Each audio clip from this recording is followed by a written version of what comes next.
Mute this Discord mic.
Evening, ladies and gentlemen. We are back with some more Legends League action for you guys. Tonight is going to be Dota 2, and it's going to be an epic match tonight. It is going to be a best of three lower bracket match between two of, I would say, very strong teams contending to stay in this tournament. It is going to be a hype game, guys. It is going to be Sector 17 Esports versus 78P. So we're going to see who can stick around in this tournament, who can progress, who can make it further into this tournament. And I think it's going to be an exciting match, and I hope you guys enjoy it. It is going to be a good one, especially for a Monday evening. So with that, guys, I just want to give a shout out to the sponsors for this event. It is Finetech versus sorry, not versus. They both sponsors Natural Habit there, but it is Finetech sponsoring the event and Rebel Gaming. They've got amazing stuff for the winners and obviously giveaways. So check them out. They've obviously got Black Friday deals coming up, so you can check out their sites: finetech.co.za, rebelgaming.co.za, and if I'm not mistaken, they do a bunch of posts on Facebook about that stuff as well. Or you can check it out in Legends League. I think we reshare and post most of that stuff. So yeah, it's going to be exciting. We are just waiting for the teams to file in and get this game underway. But we've got two new casters that, well, not entirely new, but for this tournament, it's going to be Fire and Mr. Mad Hatting. They're going to be casting this match. Are you guys amped for this match? Yeah, like we can't wait. I mean, yeah, everything at stake now, so we're definitely bound to see some very good Dota come out. 100%. These teams are very good. We've seen, so both these teams played in the previous tournament, in fact, and both had very good finishes. Well, I wasn't let up from the previous match. I haven't seen it, unfortunately. Mm. But yeah, with what I've been hearing, at least, hopefully we're looking for something awesome. Yeah, no, it's going to be good. And sort of an interesting note, Sector 17 Esports actually in the previous tournament wasn't Sector 17. They actually got picked up after that tournament, after that performance. So, very interesting. They got themselves out there. It's awesome to see. So now they're actually part of an organization. That's good. Yeah. It means we're not the only ones expecting them to do good right now. So, yeah. I guess we'll have to wait and see from these two teams. Yeah, it's going to be a hectic match. Lower bracket matches are hectic. Double elimination, you have a little bit of breathing room, but these two teams are at the point where that breathing room is getting very thin. I mean, you've got a best of three, but that's you got to consistently play in those matches or you're out. It's one of those things that we said, right? So when you're in the bottom, when it gets to lower bracket, it gets very difficult not to take out if you've got any sort of secret strat or secret hero that you guys want to play with. So it's very difficult when you're in the lower bracket not to just go all in and reveal this card, because if you do reveal it, there's a good chance that it's just going to be banned out in future and all that stuff. So I don't know what to expect from these teams, but maybe they should just try and stick with what's meta right now. We do see a lot of Terrorblade, so it could be a hero that we definitely see in these games. And I guess you just have to play to your strengths right now. That would be my best advice to these teams. Play to your strengths, and then when you get a bit further in the game, try and compete on that level with whatever you guys have in your pocket.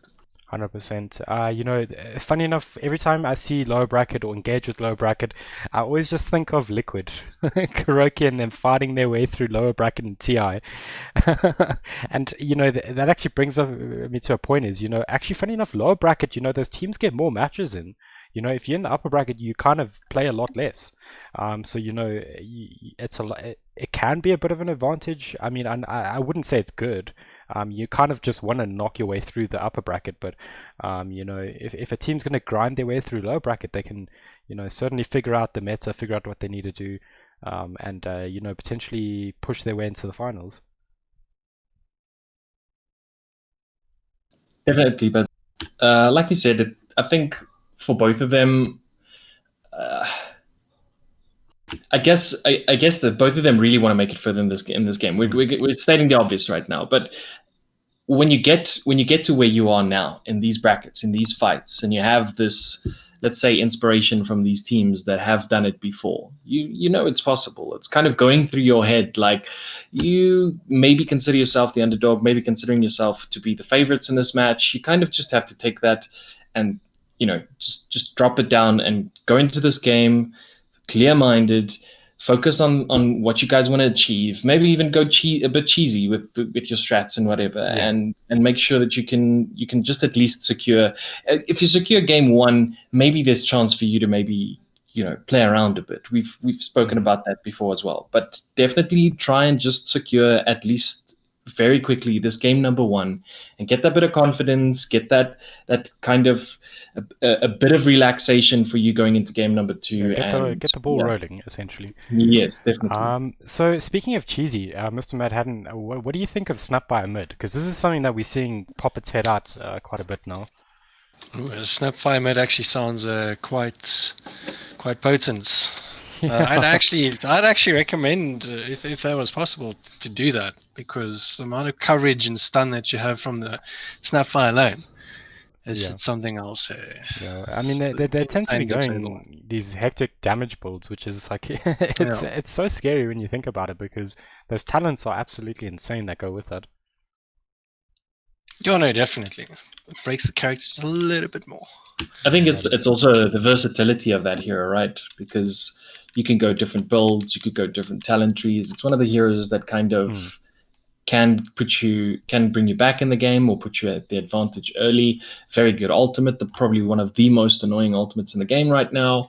And overall, just a good hero, especially if you want to draft it early, because you can always just switch it up. You can always move it a bit back in the drafts and the positions and stuff. So definitely a very good hero, I'd say. Yeah, 100%. It looks like the teams are ready to get underway, so I think we're just going to start, get those side selections, get those picks in. But yeah, we've seen some interesting stuff, funny enough, about this. Teams have been prioritizing Dire, which is baffling me, absolutely baffling me. I don't know. I've always just noticed that teams always go for Radiance, and now all of a sudden it seems like they're going for Dire. I think it's some of it comes down to the jungle. It's always been part of why people would pick Radiant or Dire, right?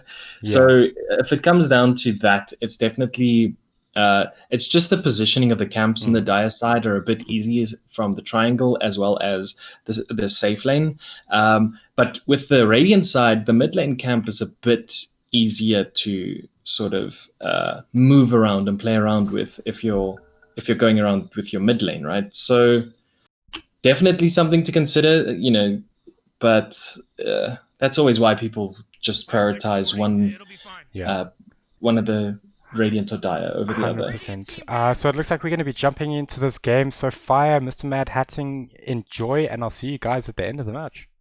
Awesome. Thanks a lot. Yeah, sure. Thanks. I'll catch you around again.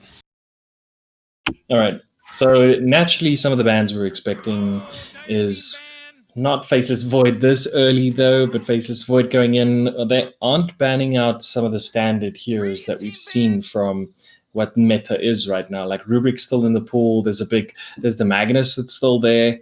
I'm expecting this to be the Magnus, right? Otherwise, it could be pretty dangerous for these teams. The Drow Ranger is there.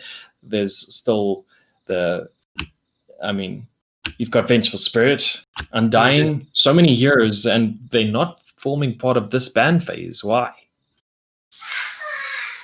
I have no idea as to... Okay, sorry, I thought I was muted there for a second. Yeah, no, I think they're trying to disable the high damage and high support characters first and second. But I think they're looking for more of a base initiation. See, there's another solo hero that's banned, a Legion.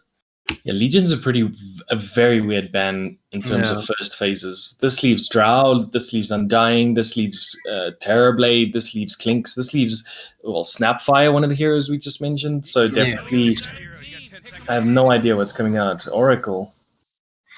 I mean, if both teams did their research, they'd be able to pick out like pretty decent bans. But looks like. But these are all like core bands in the beginning. Yeah. That's why it's so weird. And we do see the Ancient Apparition. So Ancient Apparition says they don't want to play against heroes like Alchemist or those heroes. Bristleback's one of the heroes that kind of fell off a bit. Mars is a good hero that goes with Ancient Apparition. So definitely a bit more streamlined, both of these picks. But Oracle, so the Void's out. I mean, are they going with like something cheesy like Husker or anything like that? That could be something as just a plain simple strat for Sector 17 here. Well, they could be. They could be. Oh, there's a Snapfire now. That's definitely. Oh. This is the mid that we were just talking about a couple of minutes ago. Like this could be just the position 4 as well, but Yeah, it is, as we mentioned, so versatile. But I think both these teams do the standard draft of picking the supports first, which is why I'm expecting Snapfire to be position 4. But naturally, as for the 4th or 5th time, it could go mid as well. No, as mentioned. Sorry, I'm having a bit of sound issues here every now and then. That's all. Cut off here and there. It's a Mirana pick. Okay, so 78p definitely going with we want to fight. We want to pressure early. We want to fight. We want to get our pick-offs. I wouldn't be surprised to actually just see the Juggernaut or the PA come out for them in the second phase. Heroes that do really well with these two. They can be a bit squishy because Mirana and Ancient Apparition can sort of assist with that kind of stuff. Sector 17, I have no idea what to expect from them. Pretty standard draft, very good for them. I would expect them to prioritize heroes that are just going to assist with the lane dominance that these two heroes go with, like the Magnus. We did mention Mars. Axe is another hero that also works quite well with the Oracle. So Riki being banned, Bloodseeker being banned, Clockwork still in the pool as well. Clockwork is in the pool right there, but it wouldn't be too... Okay, well, it could be. I mean, with the whole stun effect from Snapfire alone. I mean, it's pretty safe to say we're not going to see Drow, right? But Terrorblade is still a very good hero that we could see. Yes, there's a lot of bans from Sector 17 that are like mainly do silent, high damage outputs. I'd say they have to like Nature's Prophet ban right now, but then you still like Storm Spirit's still a big hero that you have to worry about if you're Sector 17, but maybe just save those for the last pieces of bans. Yeah, there's a lot of solo hero concentrate bans. They still banned the Drow. I don't know if that was a good ban because 78p will probably not run the Drow, although we do see 2 range heroes for them already, so Medusa, another hero that maybe 78p are looking to pick up because of the if they have the early game pressure, not a lot of space creation. So the 2 heroes that do come out will need to be able to create space for them. So Slark and Anti-Mage being banned for 78p, definitely the hot carries that they don't want to see going up against something as mentioned PA or what they were strategizing. I mean, could this be Luna just from Sector 17 as well? That's something we haven't seen in a while, but it's something that helps them push. It helps take towers. It's a very good fighter. This is the hero that I completely forgot about, but it's a very powerful hero. Oh, Sven. That's no joke. That was a very aggressive pick right there. Yeah, 78p definitely going with we want a team fight. I think they were expecting the same for Sector 17 to just go with Sven. Yeah. They could pick up a decent mid though, depending on what their layout is right now. They did ban the Drow. Sure, they wouldn't pick the mid now. They'd have to go with their own carry, right? So what's left? Do they go with the offlane that just goes against the Sven? Something like the Underlord or, I don't know, a bit more cheesy but tanky as well. Like Mars is obviously a good hero regardless of who lanes with him. So Mars is a good hero to pick up right now. Yeah, Mars is very malleable. It's also very tanky if you build him right. Great team disable. Yeah, and he's like good initiation, good counter initiation. You could look at the OD for your mid laner then. You could look at the Temporal Assassin even. Good positioning, create space for the team. Like Mars is definitely, There's the Mars picker. Okay, so Mars and Elixir together is pretty broken. yeah, that is. It's pretty insane right now. So if you're looking at the carry for Sector 17, there's quite a few that's left. Like Dragonite's also a good hero, the all-around versatile hero. Don't see him too much in the position, but you're not going to see something like PA.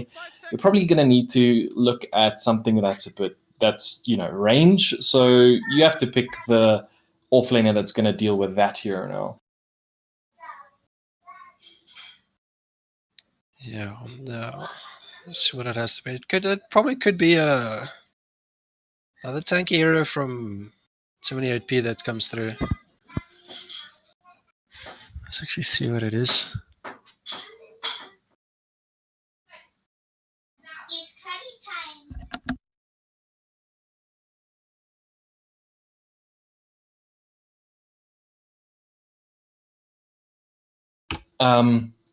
One of the big heroes that, in terms of offlane, Beastmaster is a hero that fell off quite a lot recently, but I don't mind it in this position.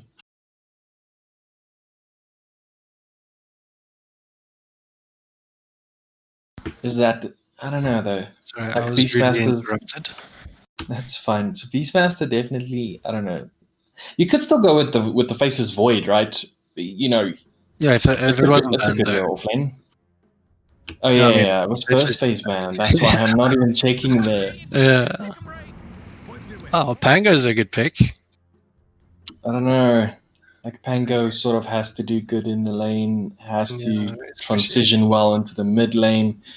There's a lot of heroes that you could pick now that just dominates the lane against him, but I don't know though. I don't know. Well, with so little carries left.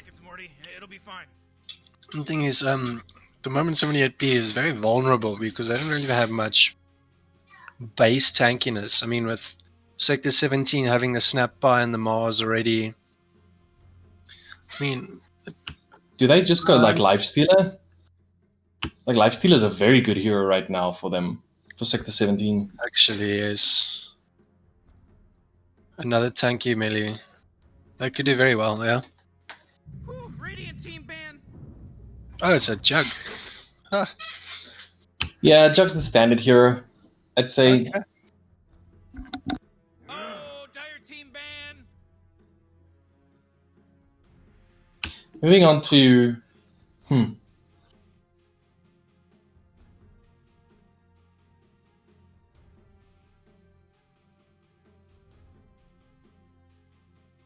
Moving on to the bans again. Oh man, Rick, there's only 10 seconds left to pick a hero. This is for the mid lane. For the mid lane, I'd say Outlaw Devour for them is good. Zeus is still Zeus gets banned out first. That's one of the heroes that does really well with Mars, Juggernaut, and Snapfire. A lot of magic damage though, and the Void Spirit being banned out for Sector 17, another good mid laner. Do we expect Storm Spirit to be banned out now? Again, for both teams, a really good hero to pick up. That's the last two bans in place now. Silencer and a Void. Aha, Void Spirit. So I guess, are they going Pugna? Pugna's a very good hero for Sector 17. That's probably the best hero for them in mid now. So you kind of have to ban it. Yeah. Pugna pick will definitely put Sector 17 in favor then. They ban out the Storm Spirit, so Sector 17, please pick up the Pugna right now. Yeah. Templar Assassin, another good hero for them because there's not a lot to take off the ticks, except, if Pangolier goes for the Mjolnir, bit of AA, so not the best hero, I'd say, but definitely a good damage dealer against these teams. Probably. We can see what they have now.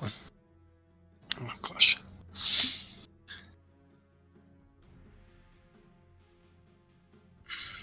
Pugna pick will no, there's a ban from the Storm Spirit. And somebody another thing that Sector 17 is probably considering is the Monkey King, but you know, you don't know what you're going up against. It's still very difficult if Monkey King doesn't get a proper lane. Oh, that too. Doesn't have enough coverage now at the moment. And then the last one right now is probably, you know, Shadow Fiend that we have to mention. Oh, Invoker. I'd have thought about them picking Invoker, but I was not entirely See, sure. if it was 78p, Invoker would be great, but he works well with the Jug, not too well with the Mars and Sapphire getting the ults off. He is a good initiation, he's good counter initiation. I guess that's the thing for Sector 17 is they have a lot of very good initiation and a very good team fight that they just, this Invoker is just going for, you know, the solo pick-offs. So definitely Quas Wex. So Sector 17 overall, very good draft for them. Very, very satisfied with what they have. No, they've got a large area disable. At the moment, they do still have the favor in terms of team fight now if they get a large situation. I'd be surprised to see what 78p has in mind, yeah. Definitely having their discussions in mind. They were the ones that banned out the Storm Spirit, so for them it's very difficult. Yes. You can't go with the Pugna really now. Go with the Ember Spirit. If you know you're going up against Quas Wex, I guess it's fine because you're not dealing with the damage from the Exort, so... Yes, yes. Difficult though when you get initiated on. Difficult in the laning stage still.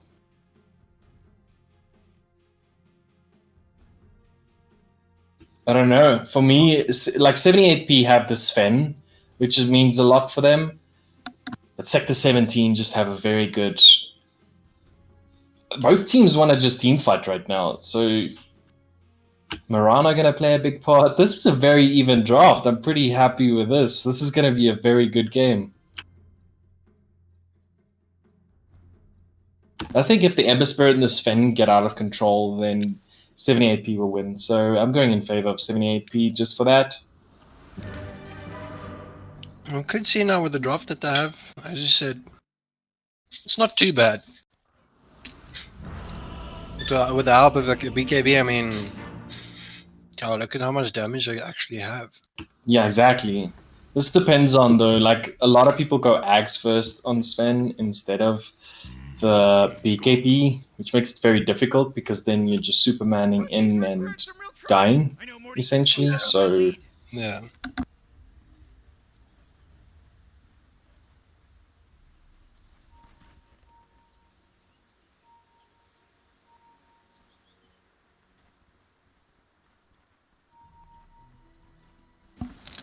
Alright, so the game is underway. Well, I do see there's a bit of action here at the bottom. Seems like they're setting up, yeah. They definitely seem to be setting up. So Sacred Arrow already being up for the Dire side, Swashbuckle as well, a very good pick-off or a very good initiation once the bell rings. It is going to be Juggernaut with the Oracle in the lane, a very good lane for them as well. Snapfire, smoked up, wants to set up herself, but Sven and AA, what an insane lane though. Oh, Sven and AA is actually going to be broken. There's that stun and it's slow. Yeah, but you know that you don't have the Sunstrikes from the Invoker, so I guess it makes it a bit more different for them. The arrow does go out, doesn't connect onto anyone, and they're just going to have to give up this rune. And top rune also gets given up. So, 2 bounty runes each. Well, both teams secured their runes. So, early game items being set up already. Juggernaut. Laning stage, he's cutting a few trees, but this game is going to come down to, again, like, you know it's going to come down to this Sven and Ember Spirit. So I do expect Mirana to actually rotate mid a lot, especially early. Oh, well, I mean, the Mirana's going to have to rotate mid. The only way to be able to disable the Invoker is to be there. Juggernaut's taking a lot of damage already. Heavy denies mid. Mirana's playing the aggressive role there at the moment. Making sure Panga gets his last hits in. She has to, right? She does have the Sacred Arrow, is doing a lot of damage to the Oracle, is doing a lot of damage to the Juggernaut. Mid lane, though, this is what we mentioned. Invoker, he does have the Quas and Wex up. Level 2 for the Ember Spirit already as well, so good trades. Even, very even game. 6 and 2 for the Ember Spirit, though, versus the 1 and 1. Juggernaut taking a lot of damage down bottom, but he will survive. This is annoying about the Mirana, and you know Pangoliers, if they actually had the Swashbuckle and that arrow connected, he would have been dead. Sven level 2. Here's a Swashbuckle through him.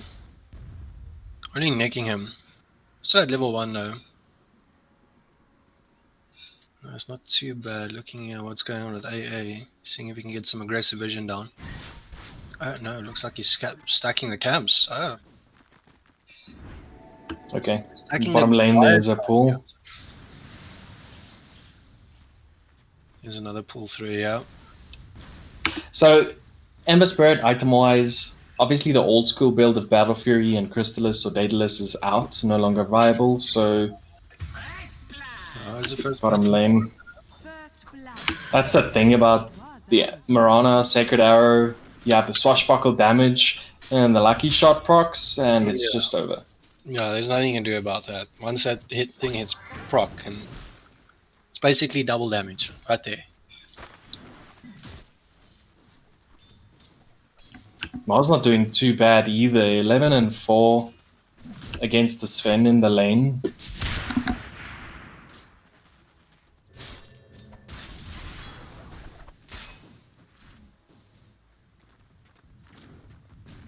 Ember Spirit. So, going magic build most likely. Are you expecting this? Do you agree? Is it not? I mean, you can't go old school build. I mean, magic damage on Ember Spirit. I don't know when last I actually saw that. Another arrow down bottom. Lucky Shot does get procced. And he will fall. Yeah. It's the second time he actually went down. Yeah, but he got hit by the arrow again while he was trying to ward. So, What was that surprise attack? It's all good. No, jeez. The moment now. both teams just need to focus on their carries, getting items. But Juggernaut's leading right now with 19 and 4. Sven obviously does come back because of the way he can farm. So like just before heading up to the mid game, he's gonna just come back, dominate with his items. Obviously you want to have a good laning phase for him, but you're not too scared if he doesn't get exactly what he needs this early.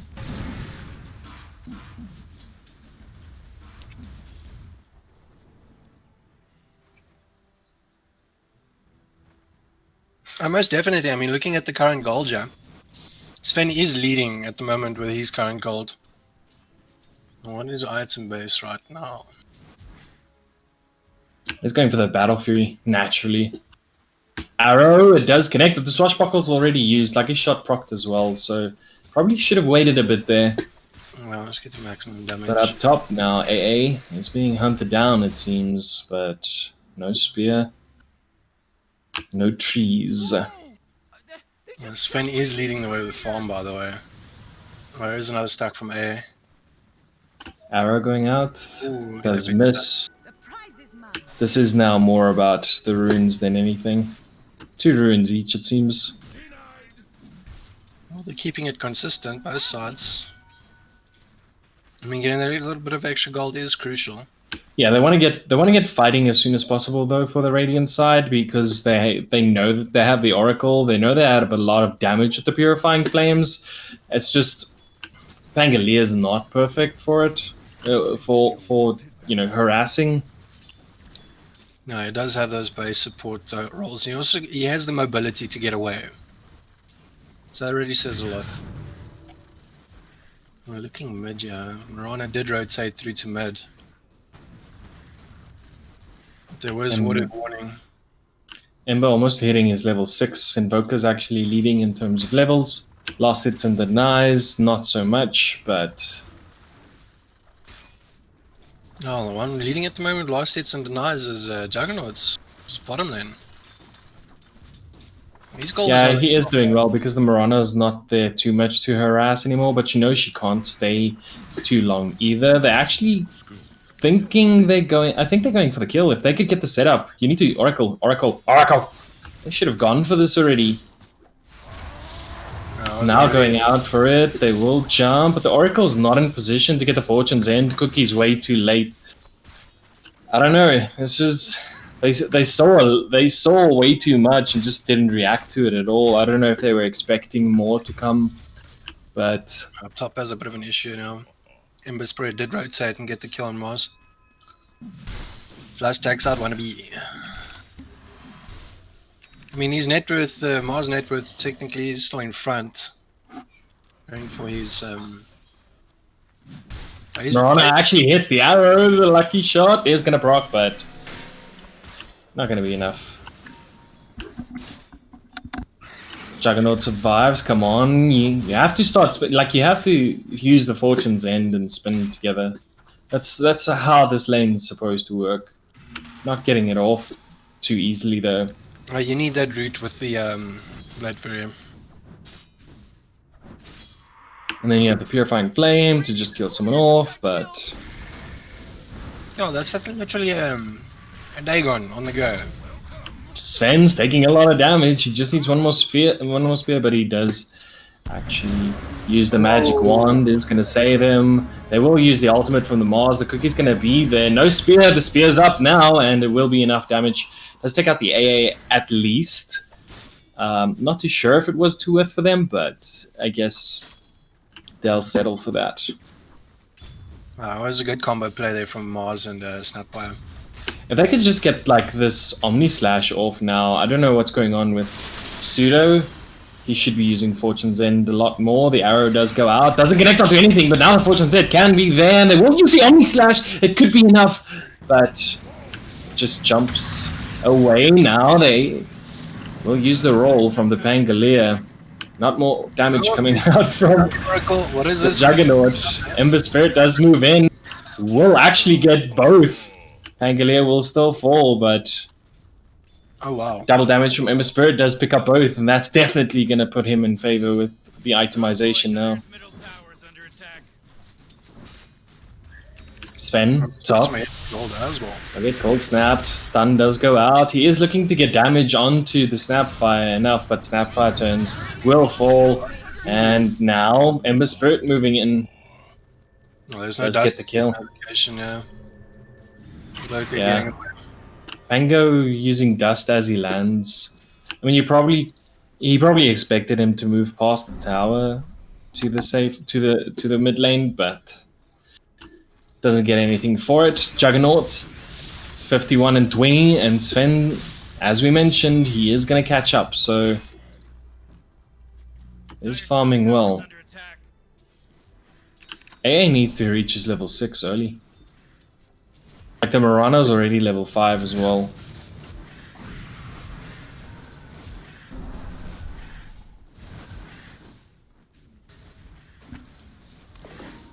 I think Marana, once she gets at level 6 now, there'll be a lot more roaming lane side seem to They do. use the cookie up top now. I don't know if it was too early a bit. Like, Snapfire's gonna try and run away. They do have the stun from the Sven still. Trying to get this Mars. He will use the spear, but it just knocks him off because there's no trees. Invoker does come in. The Meteor is gonna land as well. And Ember Spirit will use his ulti to catch up. But the Mars does get the kill. Pastry. Snapfire, no. Also gonna fall. That's gonna gets the deny. Very well played. Oh, it was well planned out, nice. Radiant's bottom tower is under attack. That was a great play from Snapfire there. Not what you wanted, but if you're gonna die, you'd rather give it to Roshan. Oracle is gonna get a full combo, doesn't have the ultimate, so Purifying Flames is healing him up. We'll move forward with those Fire Remnants, and you don't have enough on that Wex yet for the Tornado.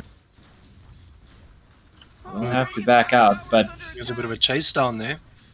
Yeah, at least didn't get the kill either. Pangalia pressuring bottom. Snapfire moves in.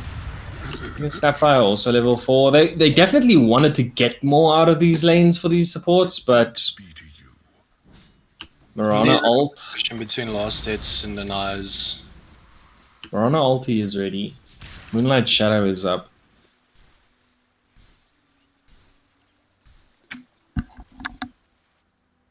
Not gonna choose to use it. Like when they're all grouped up, I figured they would, just to move up onto that bottom lane and just take the tower. Definitely playing very slow, both these teams. Don't want to give away anything. Mars is here. They do have the Arena of Blood. Come on, you have to pop it. The stun is going to be there. Cookie going to be used as well. Purifying Flame. Going to save the Snapfire. Will use the Arena of Blood, but it's not enough. AA ult could actually clip the Snapfire and turn around. Swashbuckler will be enough, but will he pay for it with his life? Cold Snap is going to be used. Moonlight Shadow to try and save him. They will use Fortune's End from the Oracle. The Spear, it does connect onto the tower. Onto the tree, and it is going to be his death.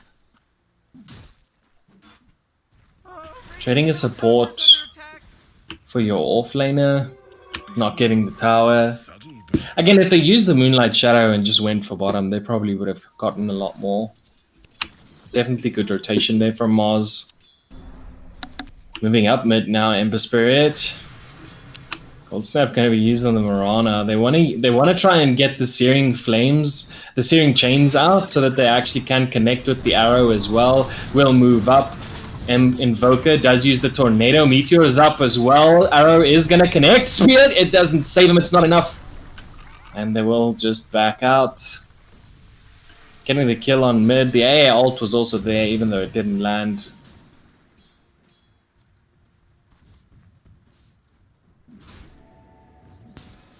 I think at the moment both teams are just trying to test themselves out now to see where they all lie at the moment.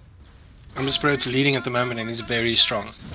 They're creating the space for the Sven as well. Like at the 20-25 minute mark, you definitely want to see him come online and just dominate. He's going for Sanj and Yasha first. Probably going to see the BKB after that, and then the Ags. I mean, the Mask of Madness is already in play as well, so that's actually a good combo. Yeah, he's going to help him farm. Does have the cleave as well. No, Snapfire, they're really prioritizing. Are they prioritizing farm on the Snapfire, or is he just in position in the lanes the whole time? Bottom tower should fall now. Definitely very low. Not even going to try and defend it. Will fortify to slow them down. Oh wow, there's already a javelin on the Vango. Yeah, he's almost at the Mithril Hammer as well. So Oh yeah, no, he's around. then it starts getting annoying because everything he swashbuckles, you know there's going to be a lot of damage to deal. Yeah. Sentry's scouting out Juggernaut. The Sentry and the Ward scouting out Juggernaut. But again, the Dire side does not seem to be prioritizing the fight as much as they want to. I guess they just think that, you know, we are in a safe space. They do have the Mirana ult used now. Snapfire. They do see the Mirana definitely looking to go. The arrow is going to land. We'll use the Starfall as well, but the cookie is going to be used. The spear after the Arena of Blood, and the Mirana should surely fall. Pangalia taking way too much damage. Now you have to get out. The ulti from the AA is going to be able to clip onto the Oracle, so taking a lot of damage is him now. Deafening Blast going to be used to try and secure the kill on the Ember Spirit, but does have the Sleight of Fist, and he will fall back. Pangalia dropping very low. Mars is trying to follow. Sunstrike should be enough, and that is going to be the kill. Now, Spear used, doesn't connect. The Tornado is going to connect, however. God's Rebuke, not enough damage, and they will back out. And in top, AA will fall. Juggernaut does get the kill using that Omni Slash. Juggernaut already has his Battle Fury down, so... Yeah, now he's going to farm exactly the way that Sven does, except he has crit as well, so... Yeah. And it's more now like a 360 degree... I mean, does he also just go for the BKB straight away? There's not a lot from the bottom lane though. Ember Spirit taking a lot of damage. Spear will actually save him. Sleight of Fist going to be used. Searing Chain is also up. Searing Chain used now. Spear is on a 4-second cooldown. And the Spear was actually saving him. There was no tree to clip to. As you can see, most of these bottom trees are pretty damaged. They're still looking to fight. Ember Spirit just moves back to heal up, and they want to take this tier 2 tower as soon as possible. Mars, you use the God's Rebuke. Fortune's End going to come out as well. They are trying to move away. The Sunstrike, it does not connect actually. Swashbuckle does, however. That is going to be 1-2 dead heroes for the Radiant side. Actually 3, because the Sven killed on top as well. Wow. Definitely No, Dire side favored now. They will just push this bottom tower. The lane's already so close to it. I mean, so far, you could probably say that Sven's leading the amount of kills and damage outputs. Yeah, 197 and 4 actually. Net worth leading by almost 1.8k, almost 2k lead for him.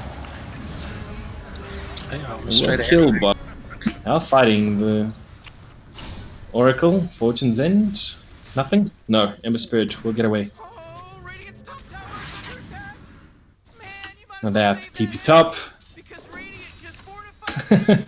This is I mean, if you're Radiant side, you're doing okay if you get the kill on the Pangaea, but deep ward's already coming out for this Dire side. Mars is actually going for his Pipe of Insight. He's just going to start off with the Hood of Defiance and then probably see if he can get the Blink Dagger. Boots of Travel coming out for the Invoker. BKB queued up for the Ember Spirit as well. Radiant's middle tower They're looking up onto mid. They don't have the Moonlight Shadow. I do have the Sacred Arrow. Swashbuckle is going to be there, but they are going to use the Tornado. And Invoker, there's enough damage and a Dust of Appearance. I wonder But what up they're gonna top, build where Juggernaut tower will take the tower. They should be moving back, but so Sven's moving up. He does have God's Strength. Stun is going to be used. Moonlight Shadow, and there's going to be way too much damage. Pastry King cannot survive Juggernaut. Doesn't have the TP. This is what's going to cost him now. Oh, they're Nope. gonna find him. They He won't. does have a Okay. battle three, and he still has his Omni Slash, but it's not enough for him to Oh, Radiant's top do tower enough Yeah. damage. But, He just backs out. he's going for his Manta now next. fallen. And when he's catching up, It should be enough, but I mean, Sven's already going for that Agnum Scepter. I guess you're leading already by so far that, yeah, it's arguable, but you know, you still want to have that BKB because you're dealing with a lot from the Radiant side, even if yeah, exactly. even if you do initiate. Yeah, at the moment, Sven is just playing as the initiator. Because I have seen a utility Sven play before, and it's the most incredible thing I've ever seen. Like a support role Sven. Like he's in that position right now. It's like what Weaver was a while back when he had a lot of damage and was able to just use the ulti on friendly units. We saw it being played quite a lot, even in position 5. So it doesn't surprise me. I think Sven does still need a lot of farm. So he's just better in the core roles, but he is quite versatile, yes. No, he is, yes. Sapphire going up for the 4-staff. And the Oracle is queuing up that Glimmer Cape. Oracle Glimmer Cape. Should be enough for them in terms of counter initiation. They just don't need to be initiated on as much as they do. I mean, looking at the kills and deaths, both teams almost halfway apart from each other. I mean, you're looking at 9 and 0 on the Ember Spirit. So if you have a look at his itemization, he's pretty much, once he gets the BKB, ready to just rock and roll. Oh, I guess you could see the Daedalus then from him, but I'd be surprised. It could be a more malleable build there, where he's more in the fight than rather just swishing around. You know, not using his slider first. So Mars has the blink and the Hood of Defiance. Is the Hood of Defiance still coming out? Where's his? It was queued up, but he almost finished it even. Oh, Hood of Defiance. You think you would go Hood of Defiance? For the extra access? Just for the magic damage, right? So going into Hood of Defiance and then completing it in a pipe form. Yeah, true. The entire combo could be very lethal. I suppose you don't mind if one of the other heroes go for it either. Juggernaut needs to build the Manta, and then obviously maybe the BKB into the Abyssal, or maybe the Abyssal into BKB. If he knows that the Sven's not building BKB, do you just go with, okay, well, let's just farm up that Abbey? Yeah, at this point he doesn't know if he is. If Juggernaut is. Oh. Ah! Yeah, I know. He's not sure Sven's building the BKB because obviously it's now that the usual Agnum Scepter. Yeah, they First. see if they see the point booster, they know that he's going for Ags before the BKB. But again, Jug still has to finish the Manta style, then has to finish going into the Abyssal Blade. But maybe for their best odds of bringing it back mid game, it could make sense. But BKB. Oh, BKB is the way to go, eh? It's the only way to stay in a fight and not die instantly. Or depending on Greaves for Pangalia though.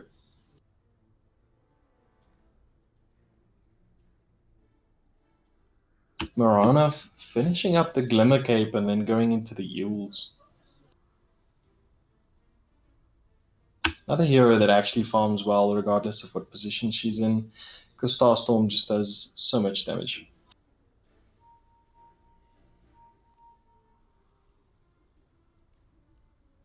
But we haven't seen the False Promise being used too much yet. You're right about that. That could be another reason why Juggernaut doesn't build the BKB, is knowing that he has the False Promise.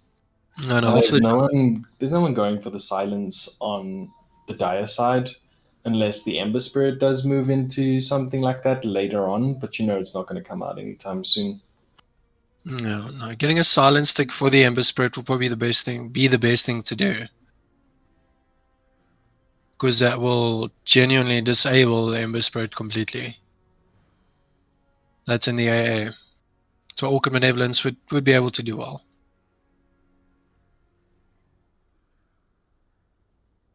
It's a very skill shot based game. Well, if you're looking at the Dire side, Radiant side just have to hit something with Fortune's End, and then they're pretty much good to go. Yeah. And then you have the Mars. Mars is there, the Invo's there, and the Snapfire there, the entire combo. Would be pretty legit to see. Okay, well, I mean, if you're looking at Sven's level, he's level 16, Juggernaut's only level 14, Ember's also level 14, so do you think the level advantage does make a big difference? Especially when it gets past one talent ahead of you, right? Yeah, exactly. No, he's got the +7 strength and the Storm of Hammer dispels enemies. That's his level 15 trait. He didn't go for lifesteal because he already has. So I wonder what his next ability is probably going to be that Storm Hammer cooldown, because he went Agnum Scepter. Yeah, that's the natural one you go if you go for the Agnum Scepter, I suppose. And you're just literally building the entire tree for the items that he's using. Mars also going for the Heaven's Halberd means that the Sven does need to prioritize going for something to that BKB as well. Yeah. Well, he's going to have to. Because the halberd can become an issue.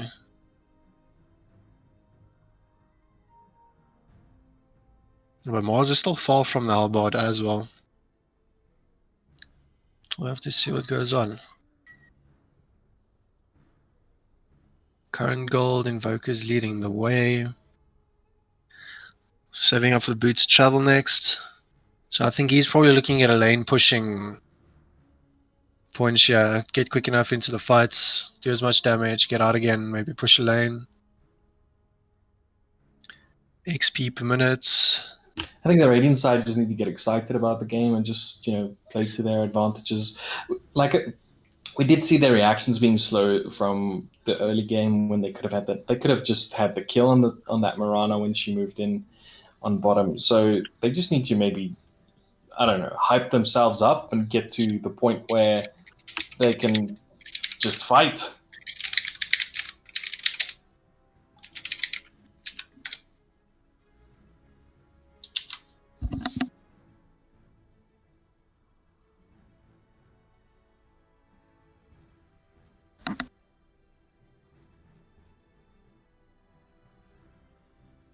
Oracle, well, like I just mentioned it, but the Smoke of Deceit is there.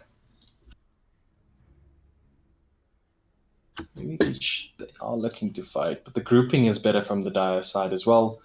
Obviously, with the AA being up top, it's definitely not in their favor, but...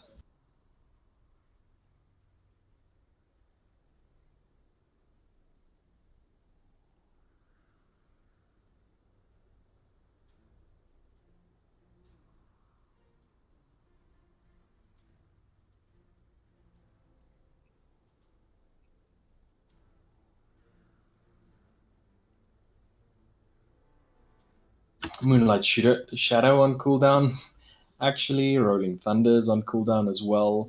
So, not the ult from the Sven though. God's Strength is still there. AA is fine in that position to just throw an ult down all the way from there. I think they are looking to fight from the Dire side. Definitely looking to deward this. They say that, but there's no wards on them.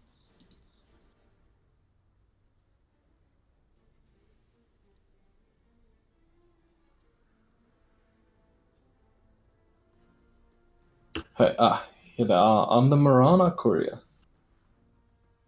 Along with that Grove Bow, Energy Booster, and Dust of Appearance for them. So Mirana definitely looking to prioritize fighting and make sure that they can take the fight, whichever way it starts going.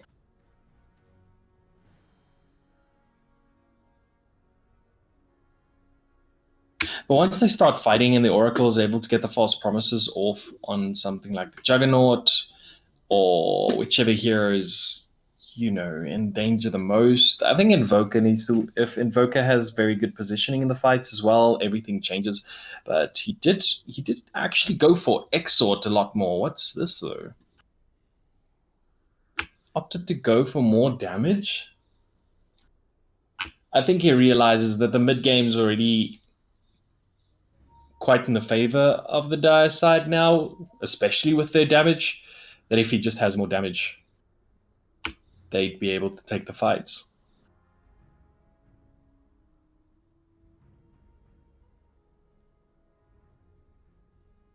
We'll start farming a lot more once he does have that Boots of Speed.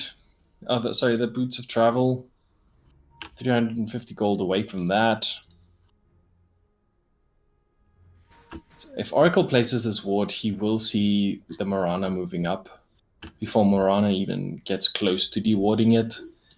Then I guess the Radiant side have to start looking at the option of fighting. They have the Arena of Blood. Juggernaut does have the Omni Slash. Like I mentioned, they have the false promise. They do have Mortimer's Kisses as well. So if they start fighting up in this top lane, the Radiant side could actually stand a good chance of taking it back. I mean, they could. At the moment, the Dire has the favor, where they've taken at least 3 towers down now already, with them sitting in the lead with kills. Yeah, but it comes down, like I just mentioned, the ultis being down for Yeah, The Shire side, they will just farm this camp. Are they gonna back off? Oracle moves up. It's nice vampire fangs there for Sven. Bottom tower. He's not going to use them. Oh, It's gonna get warding, but now the Arena of Blood does come out. The Ember Spirit is taking a lot of damage. We'll just use the ult to get out. AA, it is gonna clip onto the Mars. And is we'll it get a enough? kill on the Marana. Mars will just be okay. Just. They actually used the Spirit Vessel, but to no avail. Yeah, Radiant seeing their chance not to push mid tower. This Finn's already on the bottom tower as well. Oh, he's really pushing that lane up, creating enough space down. Mid is probably going to go down now. Radiant is pushing that through. Ember Spirit wants to defend. Ancient Apparition's also there. But the Juggernaut has the healing ward. He will use the Omni Slash now, and he does get one. Will have to move back. Does use the spin. Will TP as well. He opts to not TP. Ulti going to be used. Invoker is going to be seen with the Dust of Appearance. Oracle has to move out now. No defensive abilities for him. False Promise was there, but the Juggernaut just jumping in way too early. Yeah, I think that was a little bit too aggressive at the wrong moments. Yeah, they should have just left him because, you know, he could spin and TP away. And then the rest of the team started to go in as well. And that was how they lost 2 heroes. They should have just focused the tier 1 tower. Now they lose a tier 2 forward. Juggernaut pressuring the tier 1 bottom. But they can't fight. No, they can't fight at the moment. They literally, I think they're not far behind, but... Ult down bottom. Doesn't connect though. They don't get the tier 2. They opted to back pretty early as well. Oh, they come to smoke now. They can get the kill on this Marana. Fortune's then gonna go out onto the creep wave. Oh, that is a kill on the Marana mid. That is enough though. Oh, no, it's just enough for Invoker to get his little bit of extra gold in. Yeah, Juggernaut will survive. Ember pushing up top. Almost has the BKB. Juggernaut almost has the Manta style. Mars does have blink, so if he can blink and get this and get the Sven into the Arena of Blood, Radiance things change. Now the tornado. Yeah, you need to up that Wex, brother. There's quite a bit of damage done to that bottom. Oh, that top tower now, Radiant side. I think they are willing to sacrifice that tower in order to get another team fight down, but they're very split though. Juggernaut does have the Manta style. They have the Marana ulti now. Oh, the Snapfire ulti is also up. Yeah, so like the Radiant side have everything up in their favor. They literally just need to start fighting. Oracle isn't gonna de-ward these. It's gonna de-ward one. The other one's also top lane now. Top tower is gonna get taken by the Ember. Sven, they will get the Arena of Blood, but not the hook shot though. But the arrow is gonna land. The AA ult gonna be used as well, and that is gonna be one dead Mars. The Meteor's gonna come out. AA drops very low, but he won't fall. Omni Slash is gonna be used onto the Sven, and that's perfect. The Ember Spirit actually moves up as well. Won't be able to kill him just yet. Fortune's End, however, will lock him down. Invoker trying to get the kill onto the AA. Will get him with the Spirit Vessel. They have enough damage, but he will pay for it with his life. Fortune's End gonna come out as well. Gonna get the cookie just to try and save the Oracle. He doesn't have False Promise. Swashbuckle with the lucky shot proc. Just too much damage. Scatterblast is used, and they are actually chasing this way too far. Arrow not going to connect, but they will have the spin for the Juggernaut. Sven is queuing up his BKB next. Cookie going to be used. It is going to stun up the Ember Spirit, but now the Spear will actually save Pangalia again. Ember Spirit wants to try and get the kill onto the Snapfire still. They're going to do way too much damage to the Juggernaut. And Mars They can Oh, get the here comes the Snapfire. Oh, a Snapfire going down with Don't that. have the Agnum Scepter, so should be able to survive. Just. Oh. That was a close call. Way too close. If they had a Spirit Vessel on that, Oh, I yeah. doubt he survives. Pangolier queuing up that Pipe of Insight.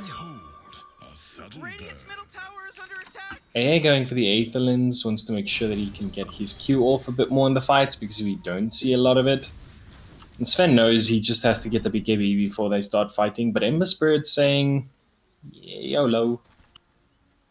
Mirana moving up as well. Invoker will see the Mirana. The arrow goes out, doesn't connect. Fortune's End is going to be used onto the Mirana. Slider Fist. And AA ult is going to connect onto both. This could be very dangerous for them. Invoker moves back. Mortimer's Kisses is going to be used as well. BKB does dodge the arrow from the Mars. Arena of Blood is going out. And Mirana will fall. Slider Fist. Sven is here as well. God's Strength is used. Does have that Storm Hammer. Does need to use it just once, but they will be able to do it with the shield crash. Pastry King also falls. Oh, it does have this in their lead at the moment. Yeah, they do have that, and they also moved very great around the team fight. The positioning was good. Yeah. Satanic actually going to be queued up for Sven now. He's just saying, you know, the only thing that's impairing me in these fights is the fact that I get silenced from my Morbid Mask, from my Mask of Madness, so... No, I mean, he's pretty much gotten enough lifesteal as is. I wonder when they're going to be taking Rosh though. Rosh is still standing alone here, doing his own thing. They probably should have right now.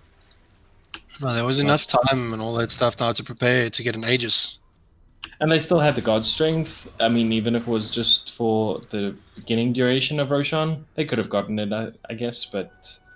Not true, by the time they get into another team fight, it's out 46 seconds from now. That's when they're going to try and force another one, or you know, Radiant's going to try and force one. But Radiant needs to see what else they can do in order to win their next team fight. They need to literally pull together now. They're going to have to make, if they can make a difference. Or to make a And again, difference. they do have a lot going for them when the team fight starts, whether they initiate it or not. It's just difficult for them to get it off when two heroes are already dead. Yeah. Oracle So that's where the challenge comes in. And does spot out this Ember Spirit, but they won't look to follow up.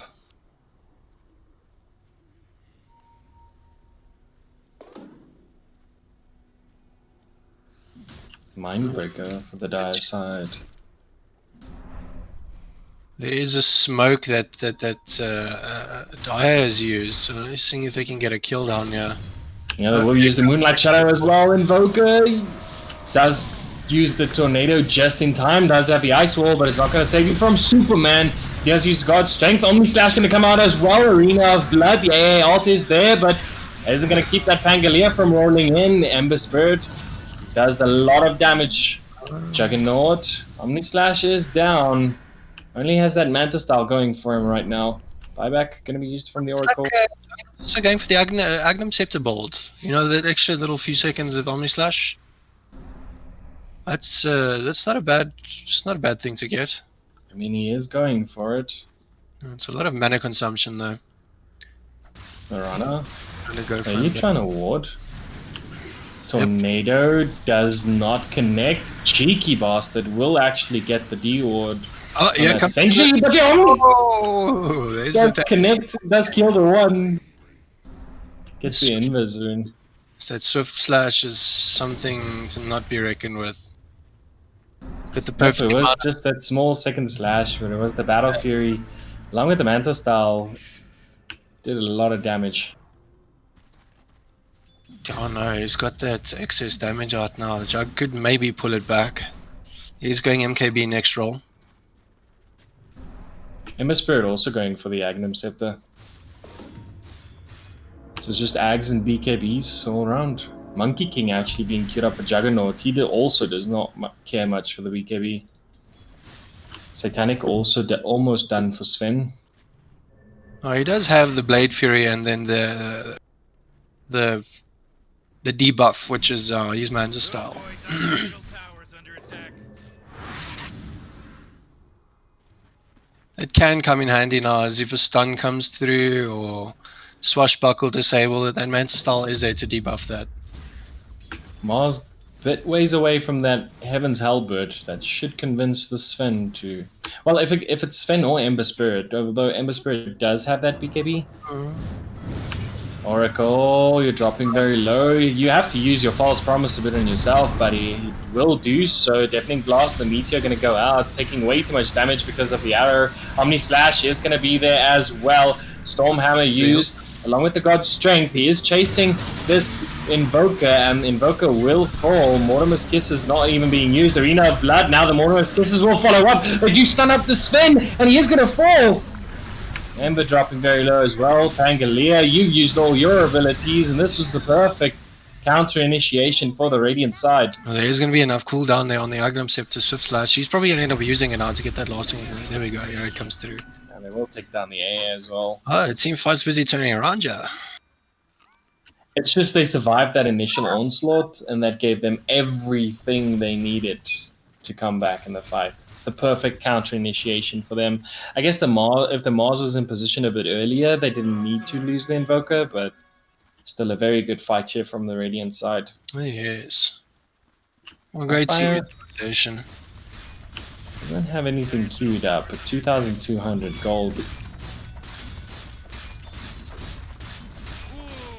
you gotta fortify them their structures. Good work. Oh boy, Dire's middle tower is under attack.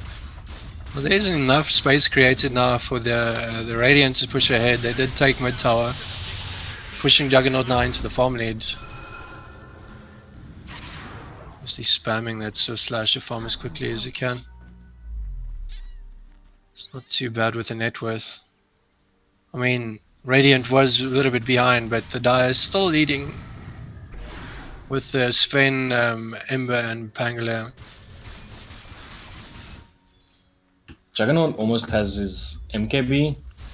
Jug is And at very that stage, even the Swift Slash does so much damage. Oh, it's gonna do a lot of damage. Like every shot will proc then. It's satanic. If you can get the Heaven's Halberd off once he uses God's Strength and the Satanic, but obviously he won't in the beginning, but you get the idea. AA ult gonna come down. This Mars is dropping very low. We'll use the Arena of Blood, but it's not gonna be enough. have learned nothing.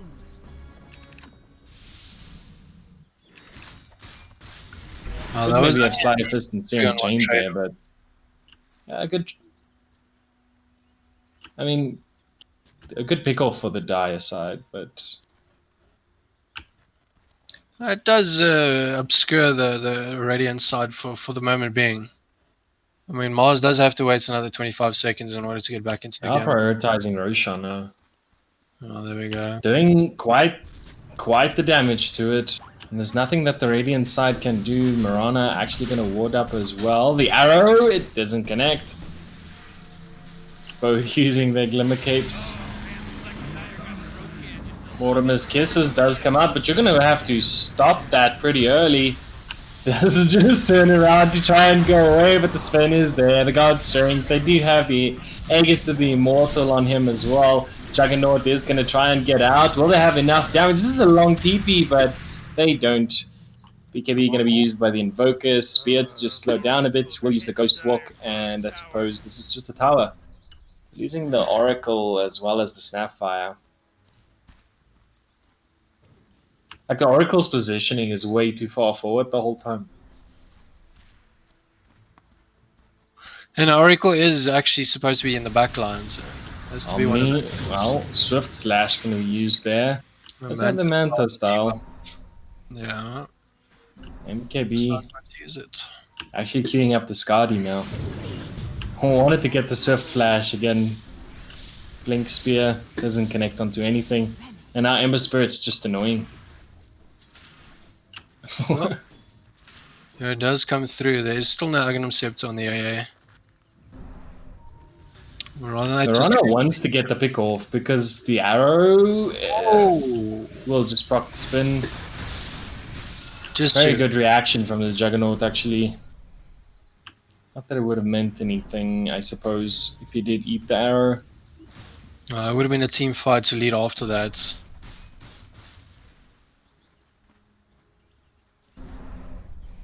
Looks like we're seeing we're gonna see a team fight coming up now. Satanic is on the Sven, and he is going for that BKB now, realizing the previous really fight was not too good. Ember picks up the double damage. Almost has his Mjolnir done as well. They do dust up, but it is going to be a lot of damage going out onto the Pangalia. Will probably have to use the Rolling Thunder just to get out, but no, the Juggernaut does way too much damage. The Arena of Blood is there. They do get the kill on the AA as well. Mirana dropping very low. Sven turns around, gets 2. We'll use the Superman to gain onto the Mars. Ember Spirit's moving up. The double damage is onto the Ember Spirit, but it is going to be a Swift Slash. Not enough, though. Oh, here's the ulti from Snapfire. It's not going to do much, but here comes the Omni Slash. Here's the Omni Slash down here. Anti-stealth, Swift Slash. Swift Slash is almost up again. You just need to turn and use it. Oh. Yes! But the Sven does get the stun off. You would have Not got the gonna be same enough. if there was a bit of attack speed added into that. Yes. Attack speed does add to the amount of hits.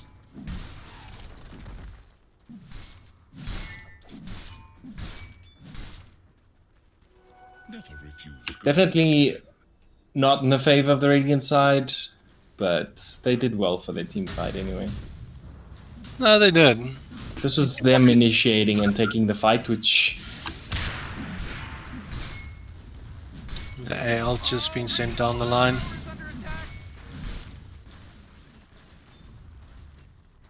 see, the big thing is like God's strength being down and not having a lot of mana. You have to play a bit more safe. Actually, he does have a full stack of a 1 though, but he's going to use his Clarity probably.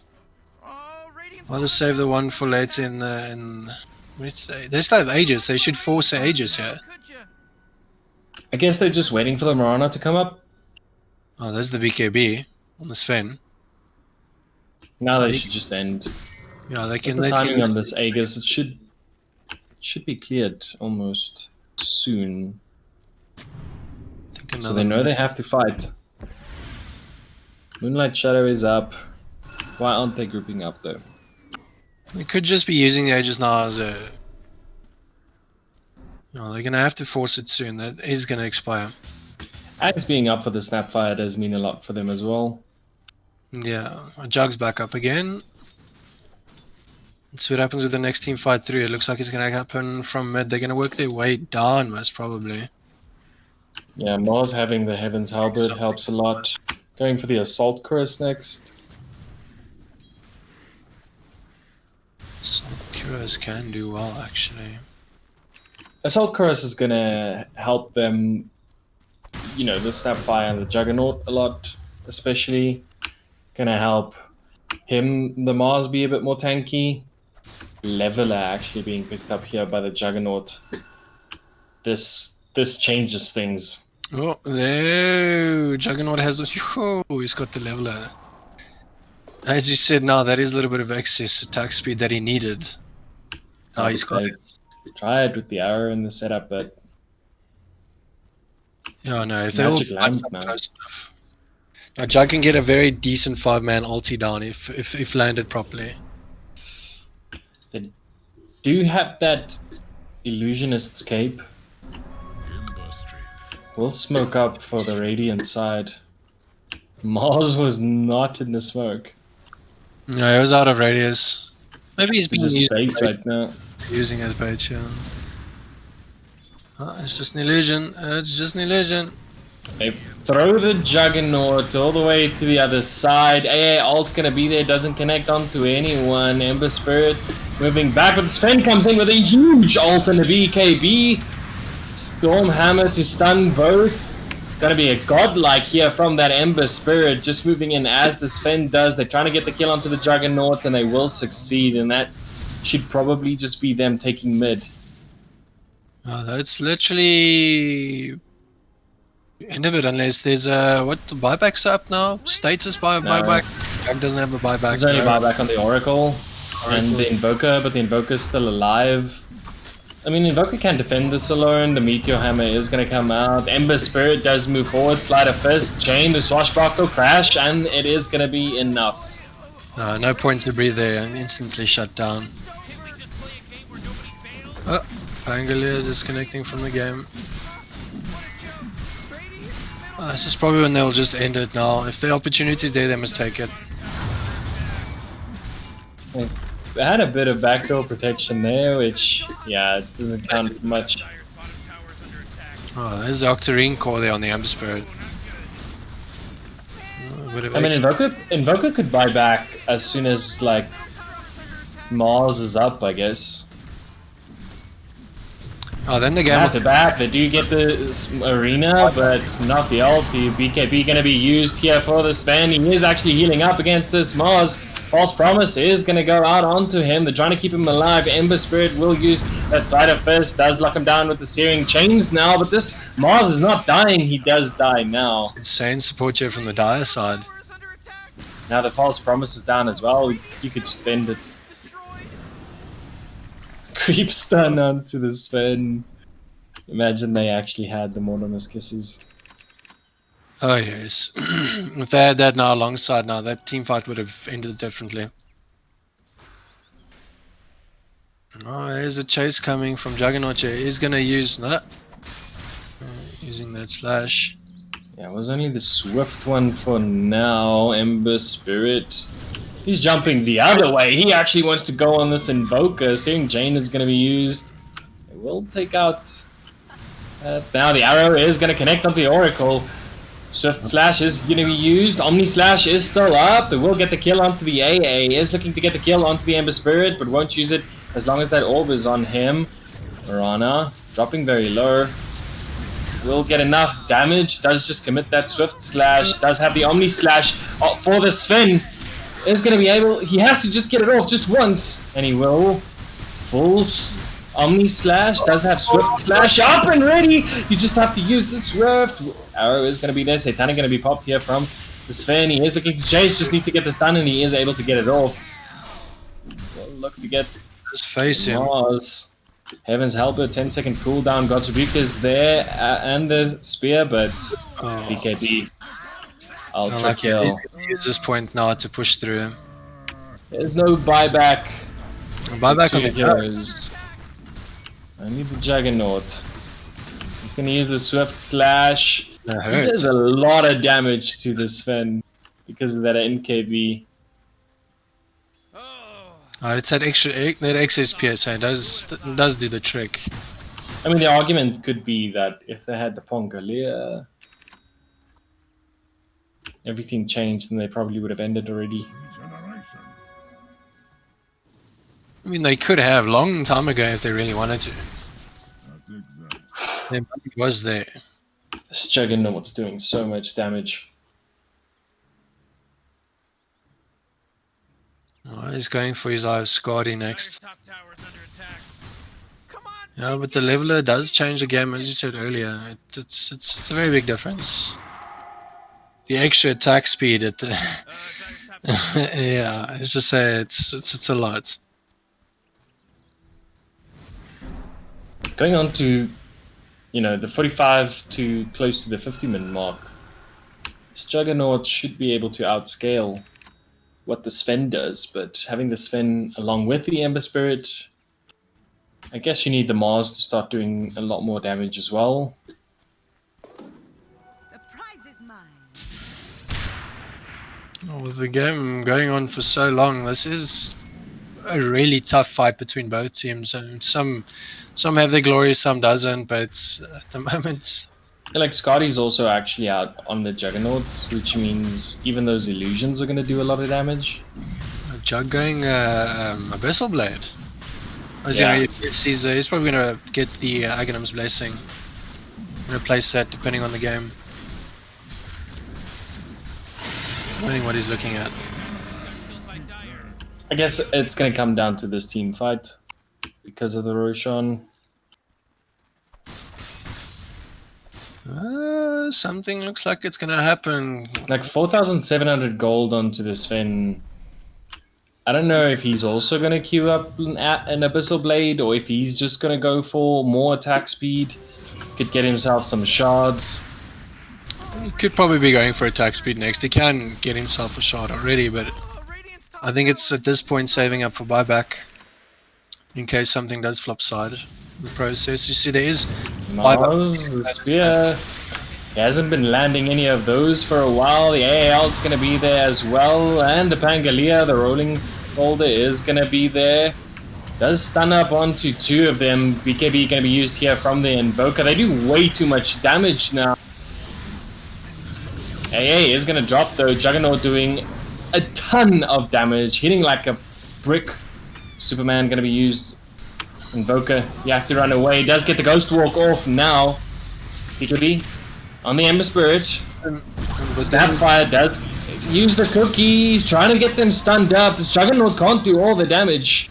There's way too much healing from the Dire side as well.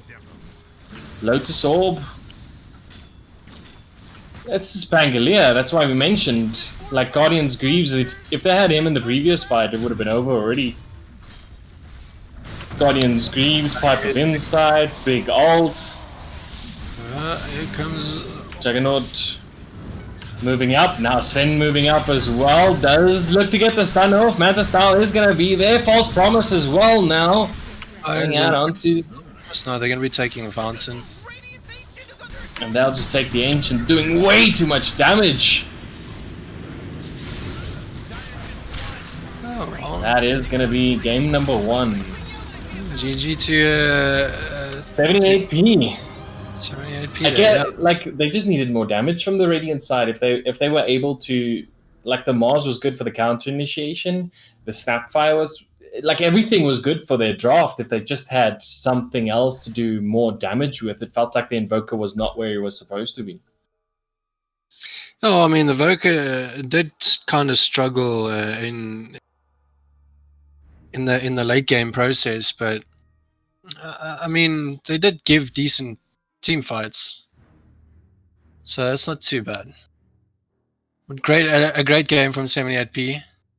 They played really well. I mean, 16-4 with the Sven, 17-1 with the Ember Spirits, 10-7, 2-9, 9-8. So they utilized their team fights as well as they could. They did have the strength. They did have the damage. They also had the with. Like a big thing for me was the positioning for Sector 17, right? So if the Invoker wasn't a bit out of position or the Oracle wasn't a bit out of position in order to get their spells off, the Mars was the one that was out of position. The Snapfire was the one that was out of position. They weren't getting the big ulties and getting the big pick-offs that they wanted to, getting separating the team as much as they wanted to. You had the annoying Mirana ult to deal with. Someone was always being clipped with the AA ult, even if it was like the fight would start with the Ember Spirit just going Sleight of Fist, searing chains onto someone, and then you'd have an arrow hit, and then after the arrow, the AA ult's there to make sure that you can't even save whoever's being hit. Yeah. No, it was that constant sacred arrow just coming in and plopping it at the perfect time for them to get a kill. So I might say those arrows are definitely spot on. Hey guys, what a game 1 eh? That was quite something. I mean, Sven versus Jugger. I mean, that's what it kind of felt like a bit to an extent. Yeah, definitely. And again, like 78p had so much damage with the Mirana and the Ember Spirit helping the Sven out.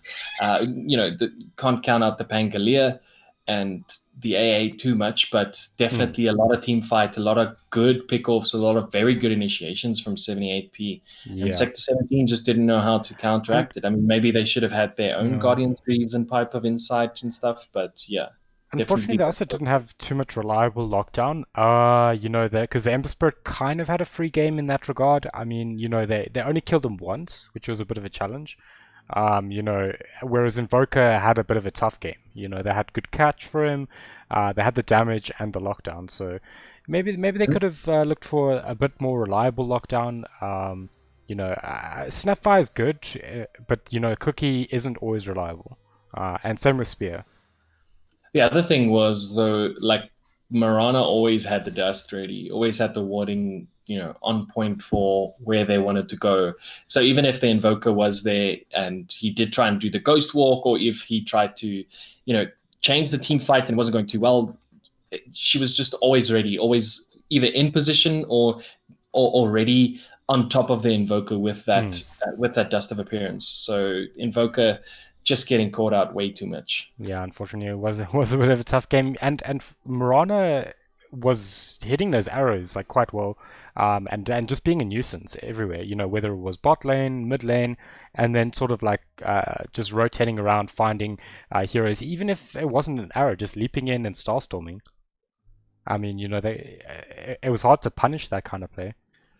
Yeah, it's another hero that farms pretty well. She's, again, even if it's just to make sure that she always has wards, always has the dust, she's able to just get the gold that she needs in order to keep her team in the lead when it's this far ahead. Staying in position for an arrow landing after the Sleight of Fist and Searing Chains, staying into position if the Stormhammer does fall on someone and getting the arrow off, and staying far enough back that you are able to get the Moonlight Shadow off if the team fight starts going bad. 100%. What do you think they could have done in terms of the drafting phase different? Do you think maybe something like a puck or some sort of reliable lockdown in that regard? Like Sector 17, when they were drafting, the only thing for me was that last pick Invoker. That was when I kind of went, I'm not too sure about it, because you'd have to go with the Quas Wex, and there wasn't enough, damage from their side, so you didn't expect. Yeah. And then he, like, as an Invoker, you can't switch up in the middle of a game. It just throws you off completely. You're already behind then because you're not, scaling with what you want to be scaling. We saw some very shallow tornadoes because of that fact, because he wasn't finishing up with the Quas Wex like he probably wanted to or should have gone in the beginning anyway. So Invoker is one of those heroes where if you're going for the build, you kind of just have to stick with it. And if they didn't have damage, maybe they should have focused a bit more damage on something like Snapfire. Maybe get it a Desolator, go Mjolnir Desolator, push it into a lane. This is obviously not optimal. This is definitely not what you want to be doing as Sector 17 with that hero, but you were so far behind and there was not enough damage coming out that it's probably something you just look at doing, because your Oracle's sitting at 4k net worth. 2-16 at the end of the game, 4-13 on your Snapfire, and 4-12 onto the Mars. You guys were being initiated way too many times. You guys were not in position to counter initiate. You guys were probably not even clumped up enough. Look, they certainly didn't have the aggressive heroes. They drafted a lot more of a defensive lanes. Invoker's not going to rotate really too much until he at least gets like Spirit Vessel or something. Juggernaut's going to want to sit and farm. Mars to an extent as well, whereas the side of 70 AP, you saw with the Ember, the rotations, he knew he couldn't stay there forever against the Invoker, and he just started making plays, and then, the game sort of changed from there. I think the biggest thing that threw off Sector 17 was the fact that 78P, after that banning phase in the second phase, and they just immediately picked up the Sven. And I think that was the hero that Sector 17 was wanting to go for. But I don't know if Juggernaut was the one. Like, maybe they could have gone with, the bigger Terrorblade or something like that. Spectre being banned, Anti-Mage being banned. There's a lot of heroes where if you still wanted to go Invoker at the end, you could go with the Quas Wex then, because the Terrorblade is able to just sustain and go to the late game if you're able to create the space for it. Mars, probably, they need to work around their ults. That's the biggest thing. They need to work around what position they're moving in. If the Terrorblade's in the bottom lane farming, push out the top lane, try and get a fight, because you have a Blink Dagger with a Mars ult. Even if he's not connecting the spear, you do have the follow-up that you need with just something like Invoker, Oracle, and Snapfire. That's a lot of magic damage. That's a lot of early damage. And obviously, I'm going to mention again, the fact that they let the Mirana just walk past two heroes, and if the third one, if the Juggernaut joined, they could have just killed off that Mirana in the bottom lane. She just walked straight past the wards. They could see her all the way from the ruin, walking into the bottom lane, almost in front of their tower. They should have just just punish that positioning. Yeah, look, and I think that comes back to they also didn't have the lockdown to punish that, or the catch, because Morana was, often aggressively just leaping in and then just double leaps out, which, obviously you force the leaps out and then you catch Morana, but, and that's why I was thinking maybe Abyssal should have come out on the Juggernaut.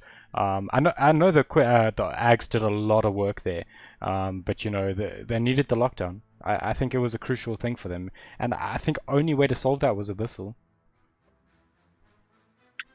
I think like they needed the damage, and they needed maybe the Eye of Skadi could have been exchanged for the Abyssal Blade, right? It wasn't the best item. They just wanted to have more damage, a lot more, and make the Juggernaut a bit more tanky because of the stats and everything that's there. Mm. But I don't know if it was the right item. But then again, you're kind of putting everything you want then onto the Juggernaut, which in my opinion is also not correct. Maybe they could have gone for maybe more utility items on the supports. Maybe get another Yule Scepter, just something that throws the Dire team off completely. They had very good movement from the Dire team as well. They do have Storm Hammers that just kept pushing the Sven forward. As you mentioned, the Morana has natural escape. The Ember Spirit has natural escape. You don't have that lockdown. Storm Spirit was probably a very good pick for them, but again, Storm Spirit was the ban for the Dire side, so they definitely read it well. Yeah, it's an interesting one. Looking at this, obviously from a best of 3 perspective, do you think Sven is just a straight up ban now? And potentially first phase? Because I'd say like the first phase bans for both these teams were pretty weird. You don't want to give up the Faceless Void necessarily too easily, right? But you kind of need to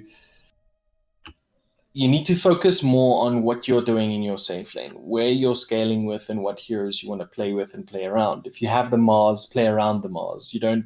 Your heroes need to be able to move around what your initiation is and what your counter initiation is. And the same with the enemy team. Like Mars did miss quite a few spears, and he actually saved the Ember Spirit at one stage with a spear. It's one of those heroes that you need him to land those spears. If he's not going to land them, he shouldn't be throwing them, because then he's saving them. It's the same with if the Oracle does get that Purifying Flame off. If he's not getting the damage and then debuffing it, he's helping the enemy team. So the crucial small things, apart from the bigger things, which was the positioning and the initiation, and maybe just the communication from the team, I guess. If those improve, then the small things start to seem like the stuff that you can work on. But for me, it just seems like Sector 17 still have so many bigger issues within their team that they need to work on. So I think it looks like there is just a bit of an issue. So I think we'll just take like a 1 or 2 minute break, see if we can sort it out, and then we'll be right back.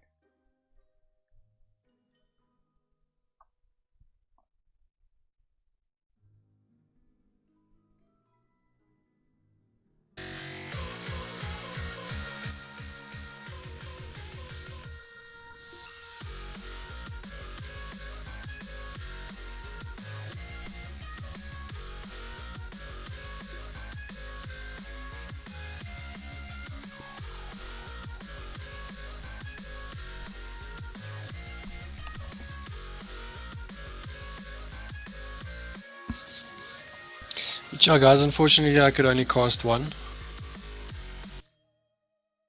I need to head off. Right. Okay. No problem.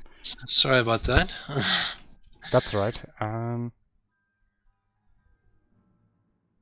shall check you folks again tomorrow, right? Are you guys tomorrow same time? No. So tomorrow's Counter-Strike. Wednesday will be Dota. Okay, cool. Awesome stuff. Okay, no issue. Okay, I'll check you guys. Bye. Great stuff. Cheers.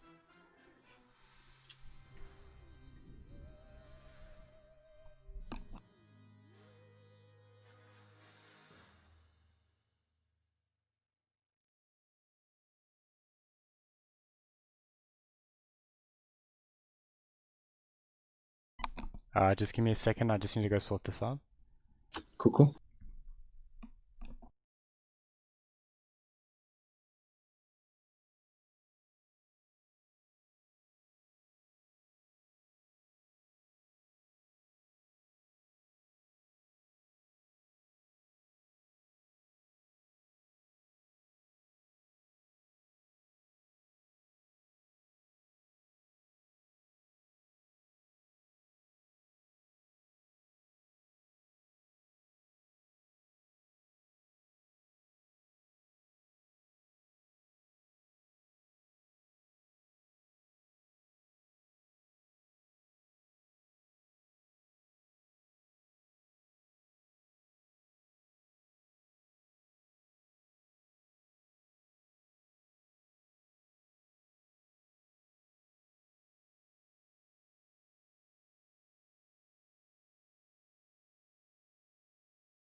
I cannot wait for game number 2.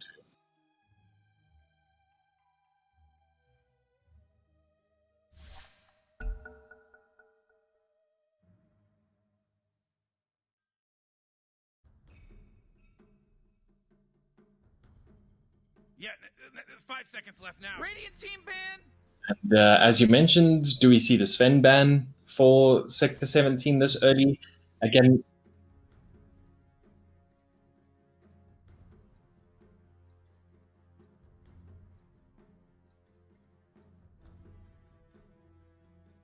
Uh, 10 seconds to pick your hero. yeah, so I think you also don't want to give out the Drow or the Faceless Void, but Drow could come down more of the heroes that combo with it, which is the Vengeful Spirit and that Undying. Faceless Void going to be banned out for Sector 17 first. Legion Commander being banned for 70 AP. I don't really know why this hero is being banned out this early. Is it like... Oh, Dire team ban.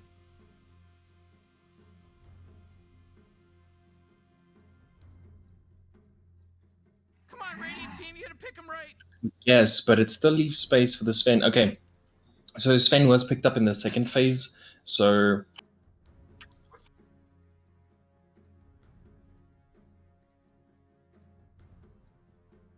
Yes, it is a definite good counter. Oh, man, It- Drake, it- there's only it- 10 seconds left to pick It's your not hero. that good essentially, you know, when you're taking into consideration scaling or whatever. It's just he slows him down to the point where your carry starts getting the upper hand in the laning phase and into the mid game, where Sven is supposed to be the one that's shining.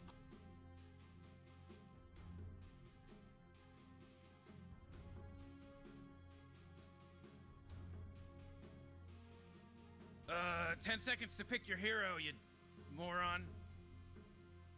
Yeah, 5 seconds left now. We do know that Sven is a good pickup though. So if I was Sector 17, I'd expect it. But again, it's a good hero. Like another, there's still the good combos that beat it is Vengeful Spirit Drow. Stormhammer's in, swap out, stun, boom, he's dead. 100%. Yeah. Another thing that they can look at doing is potentially picking up that Sven for themselves. But it kind of seems like both teams ignoring it for now. Oh, and then we see that Magnus you spoke about in game number 1 in the drafting phase, Yeah. but this is a good hero right now. This is the hero that I wanted to see in the first game. It's a hero that currently is played even in position 5 because of the Empower again being so good. Played with something like a PA, that Faceless Yeah. Void. So I've noticed that did they change skewer? Because I think it's so much better and the clip is so much easier to clip people now. they did change a bit of the range and the point that it does clip, and especially the fact that even if you hit it, it pulls the enemy, you know, a bit closer towards you. Yeah, 100%. Certainly ain't Yeah. the ones picking up the Oracle now. So they have the Ogre Magi, a very good tanky support hero, revealing both their supports. It reveals that, for me, that they are being a bit more defensive this Definitely. More of a time. 4 protect 1, right? Because I think both those supports Yes. do very well at that. You know, Ogre wants to buff up a solid core like Sven or even, you mentioned a bit of Luna. Luna's a bit of a weird one though, so I don't think they would do it unless they're going to stack auras or something.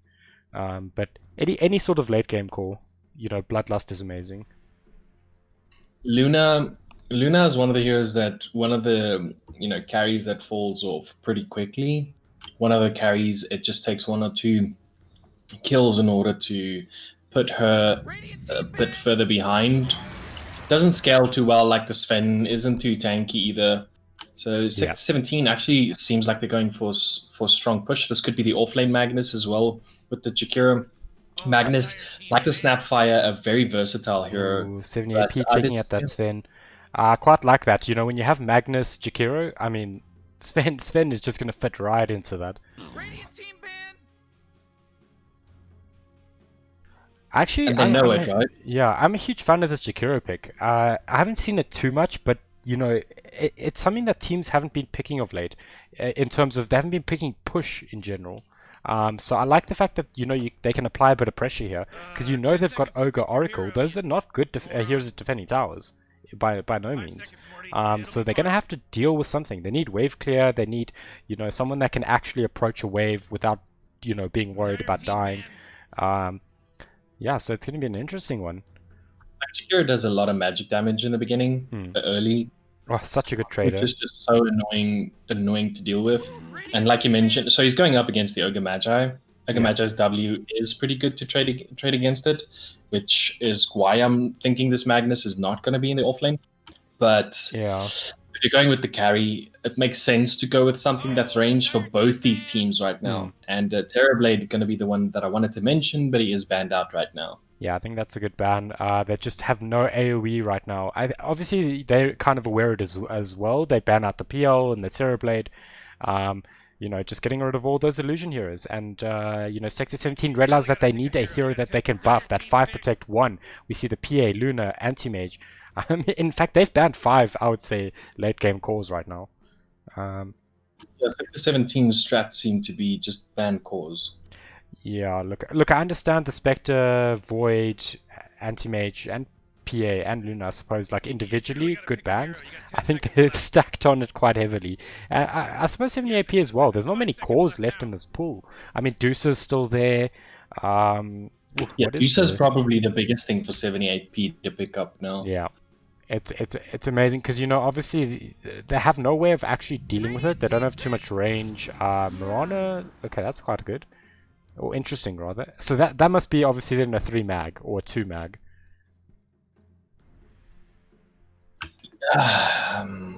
It could be the offlane Mirana. Like both those heroes go well. Like Mirana in the offlane. Again, I did mention that for the offlane and the carry, both teams need to have range, and Mirana could be the range that they're looking for, which means you're going with Jakiro and Mirana, and that is a very, very good lane as well because they clear the wave and push it under the tower. The Ogre Magi starts having to, he's if he's in the lane, he's soaking up XP and stuff that the core doesn't want to have because Oracle's not going to want to be there anyway. Yeah, Oracle cannot. I mean, it has to sit under tower. I mean, or just stack. And funny enough, 78p in that last match, was it AA? Yeah. I mean, he was getting mad stacks for that Sven. Yeah. That was why he started scaling so well. Yeah. They did try and contest it, I think, at one point, but I think he got the initial stacks, and then at that point it was a bit of a tricky one. You know what's a good hero for Sector 17 right now as well? Is a Chaos Knight, actually. I say that and then they pick the Underlord. Okay. Not anymore. Yeah. Could still, because he does get the life if he crits with that as well, but Look, they needed a hero that was going to build like Pipe, potentially Greaves, those kind of things. But again, it's another defensive hero, which I think is a bit of a tricky one. They're very defensive, whereas Sector 17 have this very aggressive lineup so far. So it's going to be a bit of a clash, I would say, into Sector 78p. So Sector 17 have to assume that it's the Medusa right now. I like that's the only thing that makes sense for me. Why 78p want to have this defensive fighting lineup where they still want to protect one. Yeah. Alrighty, it looks like they are burning quite a bit of their reserve time on this. I suspect we're going to see their core here, and oh wow, okay. That's not something I've seen much of. This is very squishy. Something as simple as a Spirit Breaker just destroys this as well, but it's not in the lineup for 78p. Yeah, unfortunately. Zeus as well. Zeus is a good hero against this Sector 17 lineup. The Spectre is banned out, but that would have been perfect. In terms of the core heroes... Look, Nature's is a good source of damage and push. So, if they take the fight to 78p, they can just absolutely steamroll over the game before they get online. But I do agree with you, it is squishy. It does force you into a bit of a box and a timer. Like, right now, 78p could pick up Alchemist and just win this. Yeah, look, again, would you think that that's not a bit too greedy? I understand the logic, it's they have no way of dealing with the Nog. Ooh. Okay, so we do see Okay, a and it is Dusa. the Medusa. Tire team ban. I mean, Dusa's good here, but they do have ways of dealing with it, you know? If Mirana is a core, Nature's and Mirana are technically alright against Dusa as cores. But I mean, they'll never outscale it, but they can certainly outpush it, they can certainly apply the pressure and obviously 10 deal the seconds to damage pick from your a hero, range. you moron. Yeah, 5 I'm seconds just left not now. sure. Like this to me says that the Magnus is in the off lane. Oh no, it's gonna be Nature's Prophet and Jakiro. Oh, dire team Magnus ban. gonna be in position 1. They could send Nature's mid. They got out their own Zeus though, 78p, which is a hero that they probably should have looked at picking up, but I guess they already know what they want to Funny pick. enough, know that I don't think they can play at mid. So their mid player used to be Kiwi, who played a lot of Zeus.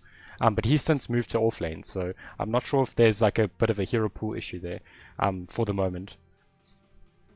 Come on, That dire would team, make a lot of sense. Yeah, Templar Assassin. I guess. Okay, no, Lina. Oh, this is definitely a 4 protect 1 through and through. I mean, all those other heroes except Dusa won a fight reasonably early. And if Sector 17 pick up the Shadow Fiend now, they're just done because Underlord is too tanky, Medusa's too tanky. They do have the Mirana, which helps them. They do have the Magnus. Again, like Sector 17's drafts seem to go around, you know, these big plays instead of these consistent ones where 78p seem to have that down with their drafts. Yeah. Look, it's a tricky one. I have concerns about this Mirana, but after watching the last game, it absolutely popped off. So, you know, I'm a little thrown by that. But I think you know if Magnus is in the off lane, he needs to build utility and tank up. You know, potentially even buying some aura items. You know, he can't go for Blink 4-staff. I don't think you know they might maybe blink into something else, but. Get up and on in there and choose that hero. Right. Okay, so this could be the early Exort. Yeah. But naturally, so right now the Quaswex is just a better build for Invoker. Yeah. But you know, the Exort against the Lina is perfect. It means he will win the lane and stuff. So I guess Sector 17 have the better mid lane right this game. But the fact that they're also squishy and Medusa is going to stand there, throw her ult, and then, you know, still right click everyone. I kind of like this though.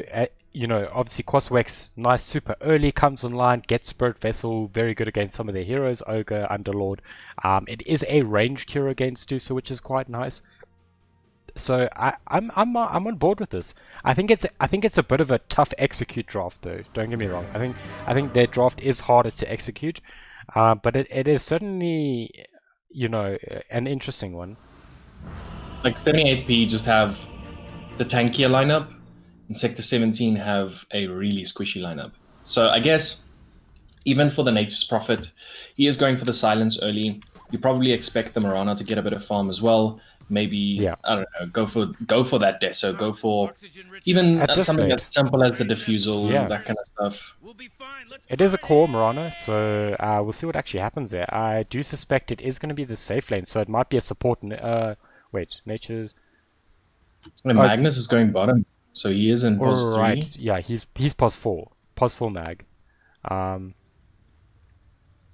think. I don't know, his items, he has the Quelling Blade. Yeah, and he's queued up Echo Saber. Alright, so Mirana's just gone, obviously going to get just some stats, play a bit more of a greedy pos 4 then. You know what the other thing is, though, is they have the Nature's Prophet. Even in the core role, it isn't optimal. But the fact is that he is going to be able to summon the trees, he's going to be able to harass, he's going to be able to push this lane quite fast. Yeah. Especially with that Jakiro, this is going to be mad. Yeah, I think if they pop off in this lane, it could be a game changer. You know, as long as they don't focus the heroes, right? Because it's Underlord and Ogre Magi, you're not going to kill them pretty easily. No. Maybe level 3, level 4, but for now, just don't focus them. Yeah, look, early on, they don't have wave clear, you know, so if you just shove the wave under their tower in the off lane, and you just take that tower with ignoring the enemies, that's actually not bad. Oh, we see an arrow landing onto Underlord. There's quite a bit of damage. There should be a dual breath. This actually might be Kiwi going down here, and yeah, I think so. The bottom blocks are there. Oh man, fire! That was an interesting first blood. That's exactly what they needed, especially in this lane. Now Nature's Prophet has that bit extra XP. Jakiro a bit of extra XP. You don't have the Underlord Yeah. necessarily in the right position where he wants to be. You're making him think twice as well. Yeah. Dude, He does can I see be the damage aggressive? that comes out, but I guess the arrow did a lot of convincing work. in that position.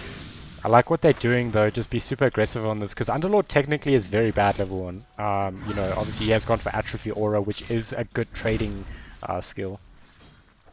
That's if things die, which if they don't in the beginning, you're very welcome to trade.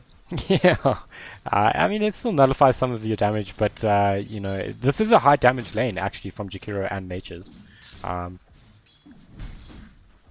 Not necessarily burst damage, but over a long time it will deal a lot of damage. But it's kind of the same the other way around. Hmm. Once Ogre Magi does scale up the ignites, and you do Yeah. have Underlord going into that Firestorm, Yeah, that's going to be a it's big deal. probably For not going to be the lane that the Dire side want, because it's perfect. It perfectly counters what they want to do. Look, once the Underlord gets a bunch of points at Firestorm, I'd like to see Jakiro and Nature's just go and push other lanes because an Underlord doesn't want to leave this lane. He kind of wants to stay here, but Nature's and Jakiro don't have to. I mean, That's one of the bigger things of Underlord is you kind of have to stick to a lane until you get to even the tier 2s, and then it depends on what's going on around the map or what the other team's doing in their drafts, but you want to stay in that lane for as long as possible, right? yeah. We do see here he is taking quite a lot of damage. They've got the levels on them now, but I think their wave is quite big. It should push through now. This bottom lane, Mirana actually blocking the camp by leaping in and then using the arrow to kill off the centaur was so good. It was Might even lead to get this career, that cheeky play. I mean, I don't know. Is Mirana meta at the moment? Because I haven't seen much Mirana, but it seems to be like a really consistently strong hero here. to work for what both these teams want, right? Because it was in the hands of the other team in the previous one. Yeah. Oracle is dropping low. Shockwave.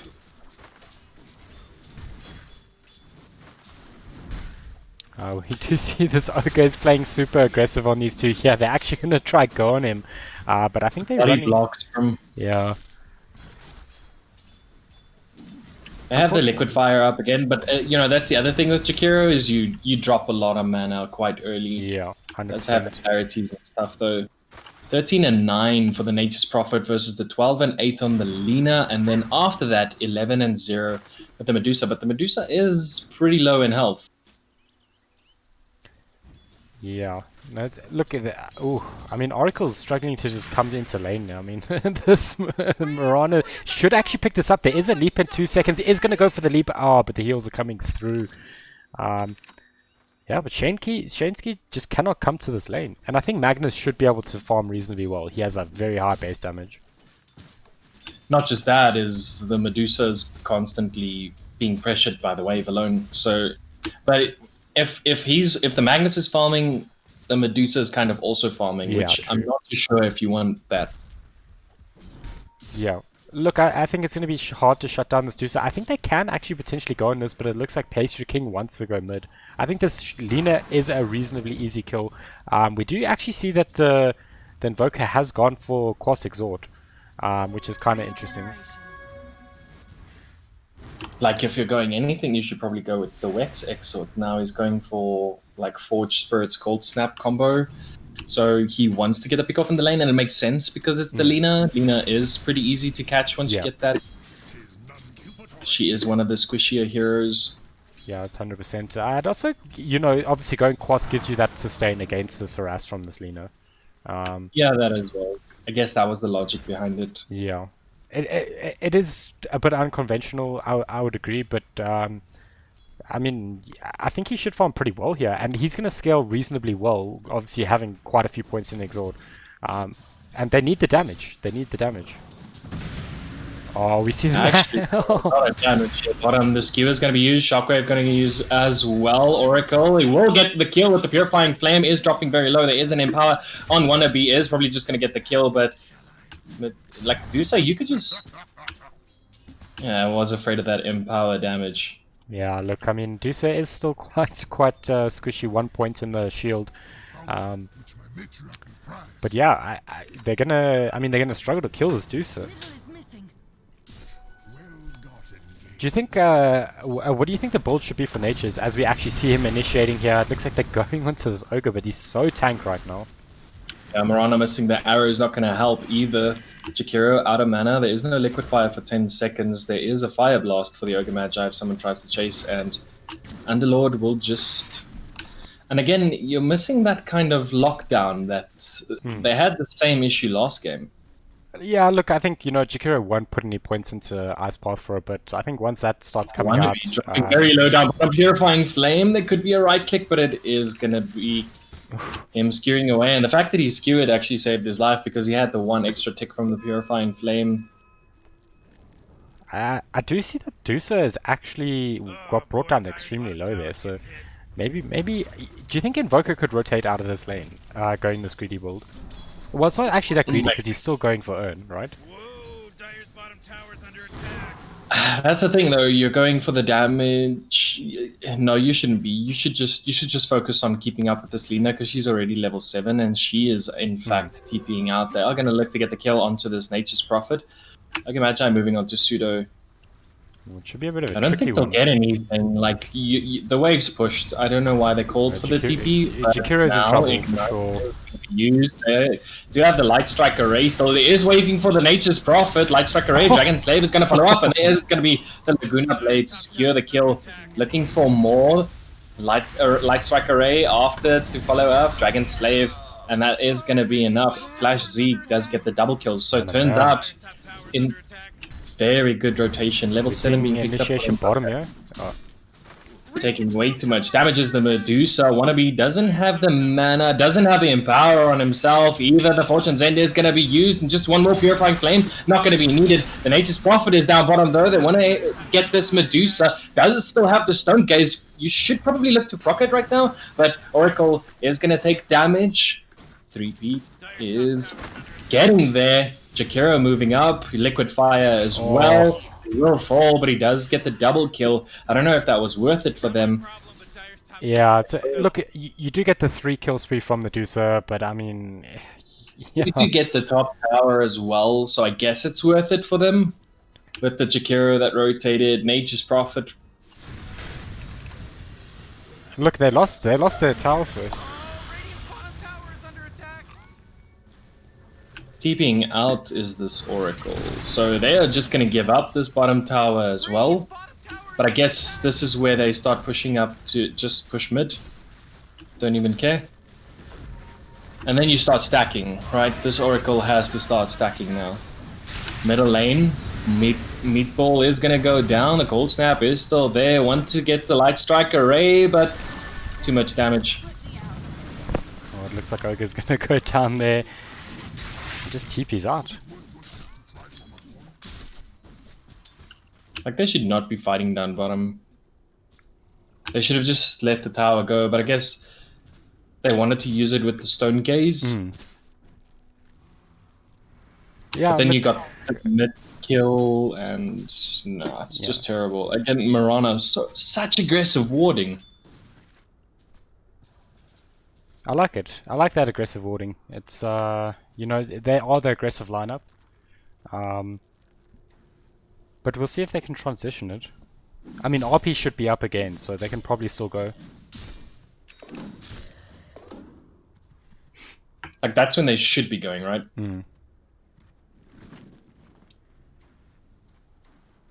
I mean, they can wait till the Spirit Vessel's up, probably. Arrow connects down bottom, but naturally you're not going to follow up on that. Yeah, I mean, unfortunately Marana is, but Marana is actually going for quite a hectic build here with the 2 Wraith Bands. Yeah, I was looking to farm up herself. I guess this is where we do see the Diffusal Blade coming out, probably. Yeah. No, I suspect that, or just maybe a Yules is an option as well. But I definitely don't think you can go for the traditional carry build. Like, Underlord has the headdress and the phase boots completed now for him. And Medusa is queuing up the Manta style. Oh, we do see that. It looks like poor Oracle. Yeah, He it just looks- gets melted there. Doesn't even have the ulti. Yeah, unfortunately, I think this is a tough Oracle game, I must say. I think there's quite a lot of ways for them to catch you and get you out of position. And in fact, it looks like Deuce is going to be the one that's in trouble here. It's going to commit the RP here and actually skewer them back. Wow. Stone Gaze is going to be used, and he just runs away. However, the Nature's Prophet is there. Sunstrike! They do have enough damage. Light Strike are ready to follow up now. Laguna Blade as well. Underlord moving in. They do get the kill on the Nature's Prophet. Probably won't go on to the rest. However, I do say that the Jakiro, you're way out of position, my friend, and he will fall. Now it's no longer worth it. I guess if it is the Medusa, they could have arguments about it, but you gave up your core and a support for it. Yeah, look, A it's a bit of a support tricky one. that was unnecessary. So funny enough, I don't know if the arrow wasn't cooldown, but they needed to arrow as the RP was ending. Unfortunately, the Stone Gaze just threw them for a bit of a loop. It bought enough time for the team to come in as well, so... But I like the play. I think, you know, those are the plays you have to make, as decided Sector 17. You know, you can't sit back and wait for the game to reach its conclusion. Yeah, Lina going for those BOTs can make the world's difference when she starts farming those. I guess Mirana level 6 is going to change the game for the Dire as well. Yeah. And I think they certainly are prioritizing this Mirana. I mean, Mirana's been farming bot quite consistently here. Yeah, and Boots of Travel going out for the Invoker as well means both these teams are going to struggle to push on their own. Yeah, 100%. I mean, Lina, Invoker, they both got that insane kill potential.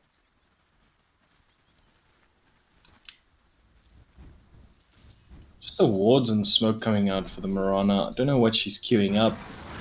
Does have the level 6, so any initiation now would probably not be worth it. Mask of Madness for the Nature's Prophet is queuing up that Mjolnir first. So definitely probably going to go for... I'd say you have to go for the MKB. Like, you just have to build into the normal Maelstrom and then go for the MKB, but Yeah. they obviously have a different plan with this. Yeah, look, I think, you know, Maelstrom's good. Clears waves faster, helps you farm, but you Yeah, don't that's necessarily exactly have to what- commit to the full Mjolnir. So we'll see if Yeah. he does. And that, like, the MKB is a lot better for the damage, a lot more consistent. You can Yeah. fight a lot earlier. But yeah, I think also potentially a Silver's Edge. I think they may need one on their team, potentially.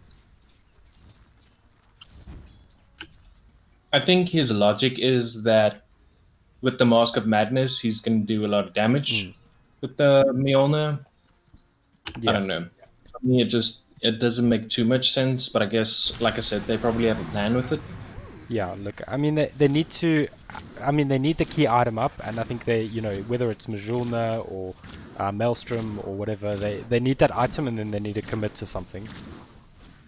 We did mention that Magnus probably needs to go for those tankier items. Yeah. And we don't see that for him. He does have the Blink Dagger queued up. I'm alright wanna with see it Echo Saber though. I kind of like Echo Saber. A bit tankier. They need damage, but it looks like he's gonna need survivability right now.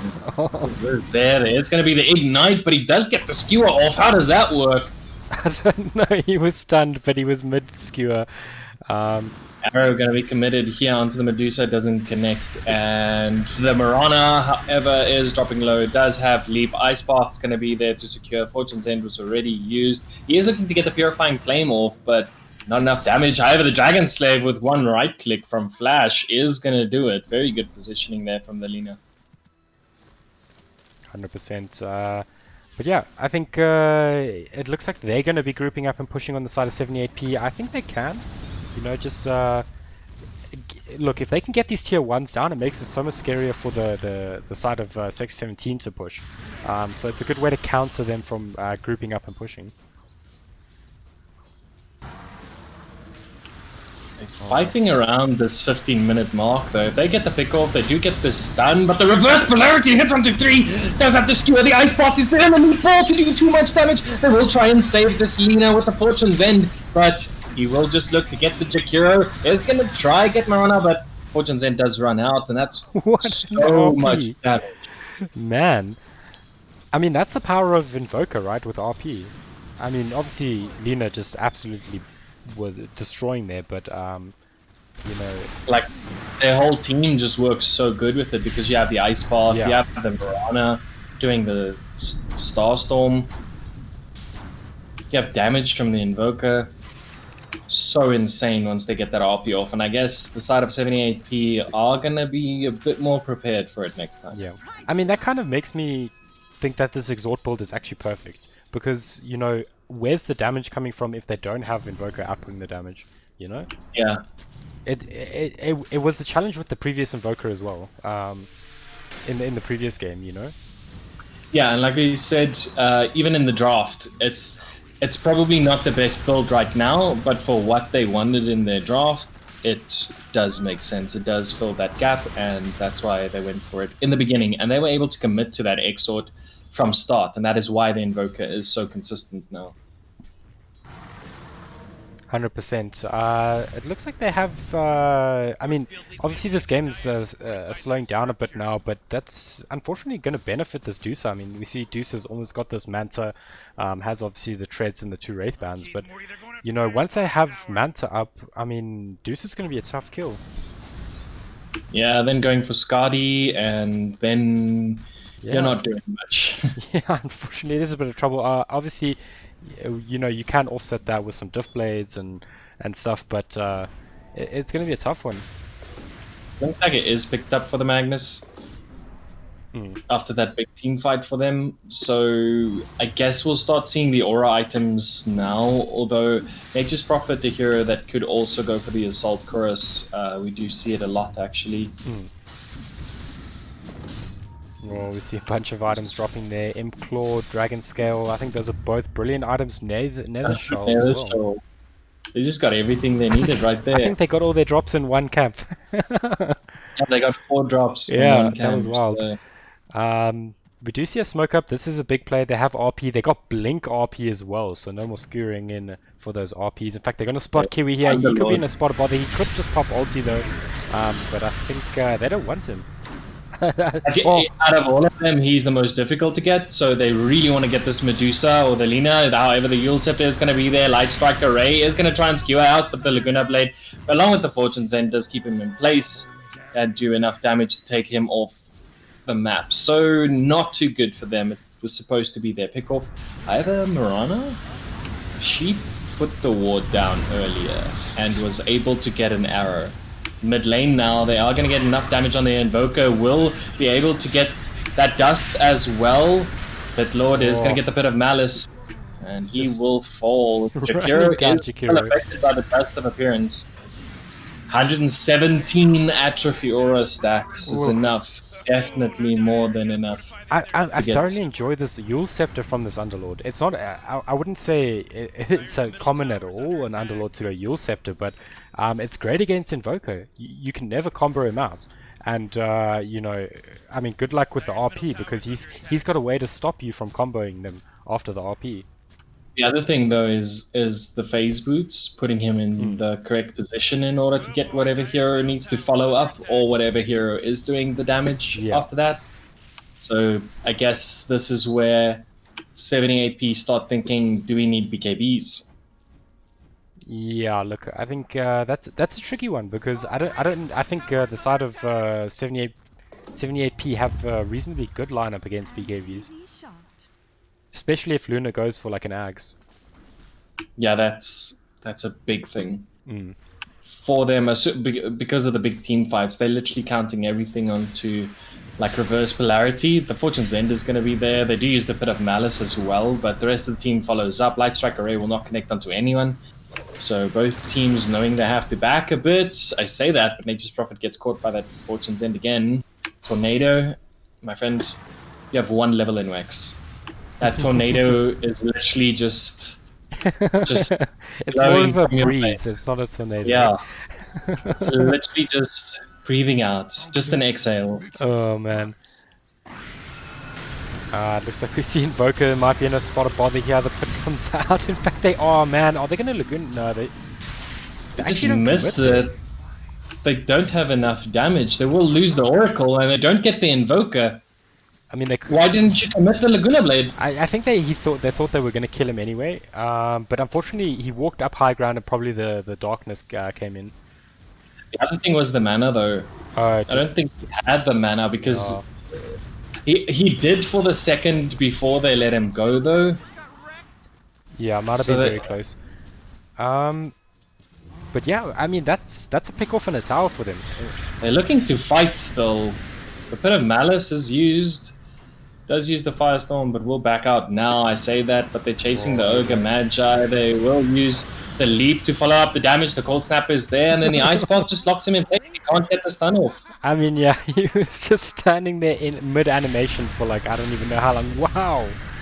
Commit the Laguna Blade now. Make sure that kill goes off. Ice Path not going to connect onto anyone. They will use that clumsy net to get the Jakiro. He is moving back. Just needs a bit more damage. Dragon Slave misses. Fortune's End won't though. I say Fortune's End, but it was the Purifying Flame. Magnus will get used up. He is looking to get the Reverse Polarity off. Does connect only onto the one, but there is a big follow-up from the Invoker. And the Oracle, he does get Purifying Flames onto Lina, so will survive. Pit of Malice again committed with the Firestorm. They want to get this Nature's Prophet, the Yule Scepter, 5 seconds. Does miss the arrow, and they could be setting up, but will just leap out. They can't follow up on this, so Underlord wants trying to to ulti ulti. to get them back. Yeah. We'll just do that. So perfect play from them. And the Underlord, a hero that's very difficult to kill, does go for the Blink Dagger actually. Okay, that's quite interesting. I like this build. I really do. I mean, I think they do need a Vlad's and like a pipe and stuff like that. But this is quite an aggressive build. And you are technically needing to be aggressive to make sure Dusa has the space. You can't just have this like walking tank because they're quite Exactly. mobile. On the side of 617. So Ogre Magi is queuing up a Heaven's Halberd. And I don't know what for who. Like, is it for the Nature's Prophet? It has to be Nature's Prophet because of Imclaw, but Nature's Prophet is the guy who's queuing up the BKB right now. Yeah, look, I think the one way that they kill Dusa consistently is with building and abusing their ranged cores. So, that is technically a way of offsetting that. But at this point, oh man, we actually see Nature's going down top. Magnus is actually on his own here. He dropped so quickly. Ogre Magi does have the Ignite after the Light Strike Array. They should be able to get this. There's no skewer. Arrow is going to go out, but now you're just getting Pit of Malice, and they will use that clumsy net. They could have another Ignite thrown out. Your Fire Blaster, Blink Dagger with the Yules is the perfect setup. However, they miss it. Purifying Flame is going to heal up this Mirana a bit, and another Purifying Flame is going to make sure she dies. Oh, I'm loving this Blink Dagger on this Underlord. I was...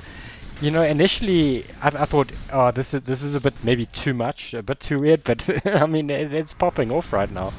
Like, it's the utility that Yeah. they needed, and he is the hero that can farm it up, so Yeah. why not? This is exceptional play, or 'Cause exceptional I mean, itemization from they them. don't have great catch, but look at this. Underlord's doing this. I mean, he's catching them. Doing a lot of damage onto him. We'll use the Glimmer Cape, however the Meatball comes out. Ice Shard, Ice Path as well. The Reverse Polarity used just on the Underlord. They're keeping him alive. He is going to do a bit of damage, but he will naturally fall. Oh, and they found Oracle the does Oracle go down as well. well. Pathetic well. This Mirana. I mean, Going for Mirana's own got a force false off now. start. I mean, obviously building into Hurricane Pike, which I think is reasonably good against Dusa, gives you that distance mobility. Dyer's bottom Is he just going Desolator after that and just go, okay, well, we're just going all out damage, this whole team. Light Strike Array misses along with the arrow. tower. Nature's Prophet is TPing in, so gonna use it on himself. But they get the cold snap. There's Shadow Blades on cooldown, so I mean, that's a it pretty was a good good pickle. way to get him to use the Sprout on himself, I guess. Yeah. Oh no, the arrow connects onto this Medusa. No, this is exactly what they didn't need. Will be able to use the Mantis Style, but can't blink out the Ice Path. Still 2 seconds. Is going to use The Stone Gaze, the Ice Bath is there now. Too much damage. Nature's Prophet comes in as well with that Mask of Madness, Invoker, Deafening Blast. I mean, they got the damage. They showed it there. I mean, obviously it was 1v4 essentially, but you know, Dusa can't actually survive these things. I mean, even if Dusa gets Skadi, I think they might still have damage if they get a few more damage items. As we see, BKB is coming out on the Nature's Prophet, and Magnus has that Echo Saber. You know, he is actually outputting the huge damage here. Queuing up the BKB himself. Like you mentioned, they probably just have to get the BKBs now. The blink is there, the skewer was used, Disarm, and the Ogre Magi will fall. Oracle being focused quite a lot. Cold Snap going to go out as well. Underlord was able to get the kill onto the Nature's Prophet for what it's worth. So, Yule Scepter, Pit of Malice still has 4 seconds, but the Light Strike Array is there. The Gunnerblade is going to be enough to secure the kill with one more right click. So 2-for-2 trade. Being supports and 2 supports for a support and a core. Yeah, look, I mean, they picked up a lot of kills along that way, on the way bottom. But yeah, I think the Magnus just being a bit greedy there. You know, he could have left the Oracle, I think. I feel that was maybe a bit too far. It's the difference between the play that something like a Magnus can and should be making and just being greedy, like you said. So I agree that was just a bit greedy from them. He's not going to de-water this. I do like that they are going for those kills though. I think it's the playstyle they have to play. I think this game is that way, unfortunately for them. You know, they just like if he waited a few seconds, he would be able to make like the reverse polarity off on that.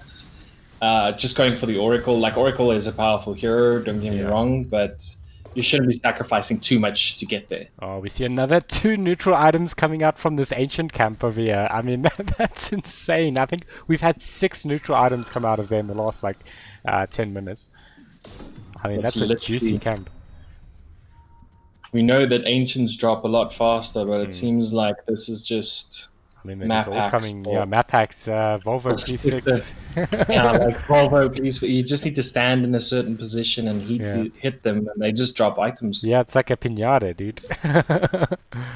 IF Skadi is on this Medusa. Yeah. And I guess she's going to be looking maybe at her own BKB, otherwise the MKB or something that still does more damage. I think she needs damage because she's approaching that point, you know, where she can slow the target, she can survive most of the initial barrage, but she's certainly not going to kill these elusive heroes in time. Yes, exactly. So it's an interesting one. I personally am not sure. I think BKB is good, but it does mean you're not going to do as much. I'm looking to fight. They do scout out these heroes here. Oracle is going to get a lot of damage onto this Magnus. If they're able to stop this reverse polarity coming out, he skewers the wrong way, but he does get both supports with that reverse polarity. Nature's Prophet doing way too much damage to these Laguna Blade is going to be able to secure them the kill, and they need to back out. But the Medusa, you left her. Stone Gaze is used, does have that Spirit Vessel on her. Dropping very low on mana now, the arrow. How do you connect that arrow? But it is that false promise gonna save her. Purifying Flames. Now they turn, the Light Strike Array is used. Bit of Malice, Firestorm. Oh, the bait. The bait, the Dusa bait. Oh man. Yeah, they literally just were able to walk back. The mobility from the Underlord as well enough. Yeah, I mean they'll take one tower for this. Dagger, they TP it in with the Scroll of Town portal. Nature's Prophet pushing bottom like he has to be. I mean, you got to defend this, right? You know, Underlord potentially doesn't have TP. They've got TP on Lina and Dusa. Someone's got to go back at some point. Yeah, there we go. I was about to say it's probably going to be the Medusa, but I guess Lina makes a lot of sense. Though, but BKB TP should do the trick. I think he knew that Lina was on the hunt for him. He's giving up the Agnum Scepter now for the Lina, so Nature's Prophet going for the Assault Crest, like I mentioned, another good item for them. We'll make sure that his whole team is tanky and that he's the one standing there and dealing out the damage. What do you think this Invoker's next item is? Because we see he's got the Agnum Scepter, you know, he's looking pretty strong in terms of his timings, but I mean, he needs something else that's going to be a game changer. Like, I guess for them, the Octarine core could make sense on the Invoker, but it's not at the point where Invoker really needs Octarine core. It could be. Seeing a bit of a. Do you think BKB is the option then, maybe? Defensive item. Because he is dying in the fights, which is a challenge. Or maybe even Lincoln's or something? I'm not 100% sure. I would have argued the Lincolns, but I guess if you're going Lincolns and you want to make it late versus something like a Medusa, you just have to go for the BKB right now. I know this is like really not, or has never really been a meta on Invoker, but what about just going damage like MKB or you know, you obviously have that exhort and huge physical damage. If anyone on their team is going that, it would definitely be the Mirana, not the Invoker. Yeah, no, or Nature's probably. Yeah. So Nature's is gonna make sure that even the Invoker is dealing damage, especially if they have the Alacrity onto the Nature's Prophet. It's with the Assault Curse and everything. It's probably not gonna be. You're not gonna be able to deal with it if he does it pop the BKB as well, which makes the team fights very difficult. So I guess that's more or less what Sector 17 are planning now. Yeah, 100%. I mean, they're probably just waiting for this Magnus BKB, and then they're probably going to go for something. Maybe a pick off and then Roche. Like, Magnus is not the one that needs BKB, right? He just needs to work on his positioning in these fights, or work on the direction in which he skewers. Because there was a big blink dagger at one stage, and he skewered all the way the wrong way. However, he was able to capitalize on two supports with the reverse polarity, but it didn't turn the team fight necessarily in their favor. Like the thing with BKB is, you know, they've got so many Yule Scepters and a good number of stuns, so, you know, he's got the damage build, right? Or at least the Echo Saber. So I think with the BKB he can RP and kill the supports by himself.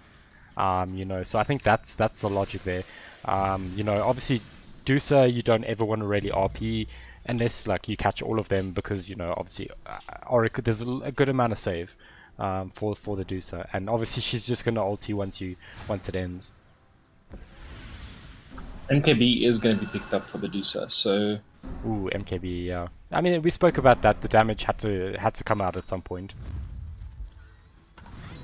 But it's going to be enough. Like, you need more damage from this side, right? Like, Lina should maybe also be a hero that picks up something as simple as MKB. Like, MKB is such a good item right now. It's arguable with something like a Lina. Roshia. Sorry to interrupt you there, but this is actually quite an interesting play. Wow. And they'll just Moonlight Shadow and try and get a pick off after that, I guess. They're going to give it to the Nature's Prophet. I like that. You know, Nature's is their primary damage dealer right now. They will back out. They have to transition this into something, you know. I was going to say, like, just go directly. Just go straight Moonlight Shadow and walk up the high ground and let the Nature's Prophet walk in front. He can take the brunt of the damage. 100%. After that, he BKBs, you get the Alacrity on him, and they die. You have the Magnus still if he stayed back, so that's what I would have done, but... we're seeing a bit of initiation here into the Mirana, but Mirana's forced off pretty good pickup. That Strike Array is going to be used. Laguna Blade as well. Dragon Slayer, they're committing so much, and the Invoker will just die! Invoker wanted to go, but the rest of his team said no. Arrow is going to go out, doesn't connect. Mirana will be able to back out to Glimmer Cape. Shiva's God for the Underlord. Bit of Malice is not there, but there is going to be the Yule Scepter. Reverse Polarity is used out back onto 4! And he just gets way too much damage with this Invoker. However, the Magnus will fall now. The Bit of Malice is used. Arrow will connect onto Ogre Magi. They don't really want to commit more. They just want to get out. And they do. BKB going to be popped from this Nature's Prophet. Yeah. He thought he was going to get stunned up still. Didn't probably notice the Underlord is TPing. I mean, if they stopped that Underlord TP, they probably were going to kill him. But you know, they would have lost the fight. Yeah, they would have lost the rest of the fight though. And I think that's what Nature was actually thinking. They're like, oh, they're going to kill me, and then they're going to stop this and then kill. But yeah. Unfortunately, but you know, it's still a bit of back and forth. You know, we saw the RP come through. you know, obviously RP Cataclysm can change the game no matter what stage they're in. So Like you know, RP Cataclysm into with the Ice Path is, yeah, is and a so Meteor on insane. top of that. But I guess they needed like maybe the pipe. Could this? yeah. Okay, they're opening up the pipe. You know, as I say it, but they needed it a bit earlier as well. Who they're queuing it up? I'm gonna use on the Underlord. Oh, there we go. Yeah. Alrighty, look at this. Nature's Prophet is keeping in Underlord. However, there's no BKB used. Heaven's Halberd will as well be Medusa's used. behind them. Medusa's walking behind. He will actually get stunned up as the Medusa walks forward. And now the Aegis of the Immortal. They have to stun him up. Cataclysm is used. Not too much damage. Not like it was previously. And the Underlord is just able to blink forward. Does use the clumsy net. Bit of Malice will probably follow after this. Yule Scepter, but the Tornado is there. Gonna drain a lot of mana, but they will get a bit of Malice. There is no more leap charges in the Guno Blade. It's gonna be enough. Oh man. Could this be 78p just pushing up? You have to capitalize on this now. Yeah, look, they lose this tier 2 for sure. I think, you know, no natures to Rat. They did send the Invoker, but he's not going to push as fast. Oh boy, Dire's middle tower is under attack. Man, unfortunately, that Dusa was in the right place at the right time in that fight. Jeez! They're working. Oh man, what? Get up on Eddie! Looks like they are going to go high ground here. It looks like Underlord, but he'll just back up. But look at them just absolutely wailing on this tier 3. I mean, they know that they can't quite get initiated on there. So they don't have enough damage. The Yeah. Scepter used on the Medusa means nothing as there's no follow-up. So they will back out of this tier 3 take, but very good damage. I mean, And wait till very the good 25 performance. Medusa. It's so close. I think that's going to be a game changer.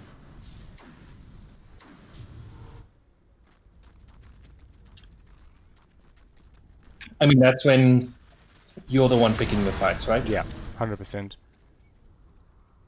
You've created all the space needed. The enemy team's done most of what they could to try and push and stop you, but like I guess the Nature's Prophet just isn't the safe lane hero that they were expecting. I mean, it's done some stuff. It just feels like it's just not matching up against enemy cores, right? You know, at That's some the point, big thing. you know, Something like what the Spectre or the PL or the Anti-Mage, you know, all the heroes that were banned out give it, you know, fair enough. yeah. But Look, they were forced into a weird position where most of the cores were banned out, but you know, maybe just reaching a bit too far into the bag of tricks. it's working up to try and make a play here. I guess another hero that they could have been or could have gone for is that Chaos Knight. But I guess if you don't know how to play with it, Yeah, look on into your Adusa core, though, it then- might have been a bit of a challenge. But they have RP up here. They could.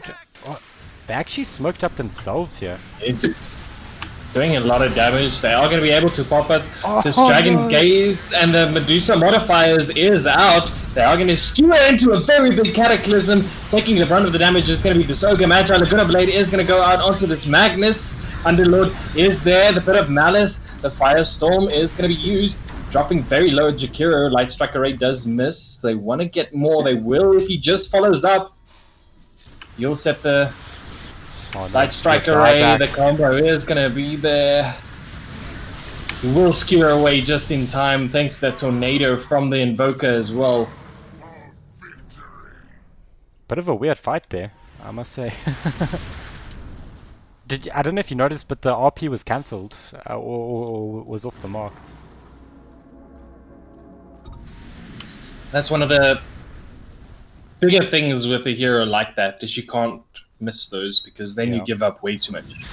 Unfortunately, Dusa clipped him with a split arrow as he was about to blink, and just took the blink off and put on cooldown.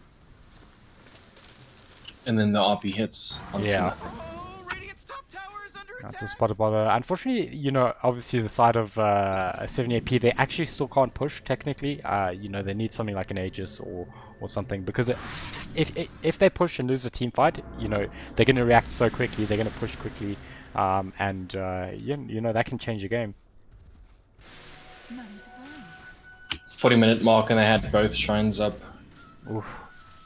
I think they just missed that one, yeah. Yeah. No XP for you.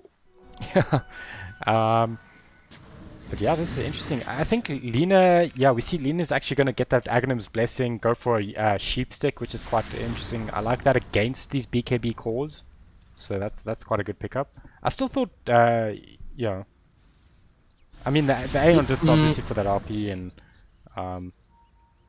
that is the big thing, right? She knows she's squishy, so she can't be the one that's standing there doing the damage with the MKB Well, like I would have wanted. I mean, the squish at this point is a bit relative because 2.9k HP is quite a lot. In fact, we see a team fight here, Reg. I mean, sorry, Fire. Yeah. They just falling down. The Gunnar Blade is gonna be able to secure the kill onto the Magnus as well. Murana was dropping very low. They did get the Oracle for their troubles, but Ice Path not gonna connect onto anyone. Man. We'll use the Tornado and the Jakiro, but it is not gonna be enough. Nature's Prophet is pushing though. Yeah. But he won't be. He has to move back. You can't give up this tier 3 to try and get a tier 2. Buyback here from the Oracle. Buyback here from 2 supports. Oh, Radiant's top tower is under attack. Ooh. Yeah, unfortunately they can't push did- though. Yeah, they tried to dodge with the Manta style, but did still take way too much damage for that shield in the mana for that shield, so has to back out now probably. But Daedalus is on the Medusa. Nature's Prophet is going to move in. The Cataclysm is going to be used as well. Flicker, Underlord is going to survive. Bit of Malice. The Firestorm's going to be there. Medusa is doing all of the damage. Ogre Magi Ooh. saved by the Underlord? I didn't even see that. Okay, whoa. This is gonna be tricky. Okay, you have to back out, Lina. Yeah, no, you gotta be careful. It would have been a good try had she used the Yule Scepter maybe on the Marana and the others moved away, but I mean, that was a weird fight though, right? Like, Nature's unfortunately got just... I mean, Smarty is just doing so much work against him as well. I mean, you know, these ranged heroes just can't run away. I mean, you know, they can't run Invoker- away, they can't really attack against Yeah. it. You have the chances of the crits. Do you think Dusa needs a Satanic though? Because I feel like she is killable right now still. I mean, she is queued it up, but I mean, there's other options. Butterfly's an option. I think they've only got one NKB. Yeah. Oh. I think it's just for the fact that it is lifesteal and it is very good lifesteal when you activate a needed. It makes 100%. sense. It makes sense over the other survivability items for her, so... Yeah. Dire's bottom tower is under attack. Because old school builds was just like, yeah, I don't know what to do. Let's get mana regen. Give me a bloodstone or whatever, right? Yeah. But that was way, way, way back when. Yeah. We do see they grouped up only 2 here. This could be a bit of a challenge if they know this. Yeah, we see Yeah, the but when team you're shot. missing arrows or not getting the Yule's ice paths, then I guess it's well worth it. This Medusa's doing way too much damage. Even those poor synths. Oh man. I mean, you're critting essentially on all your shots now. I mean, that's insane. So they are looking to do Roshan now. Yeah. You just give it to someone else, right? You're not giving it to the Medusa. I think Lina takes it, right? Would that be? I would say Yeah. that's correct. You know, Underlord's like quite tanky now. He's got an AC. I think Lina's probably the most susceptible, but like again, you know, Aeon Disc. I mean, sitting on 2.7k HP. Yeah, give it to Oracle.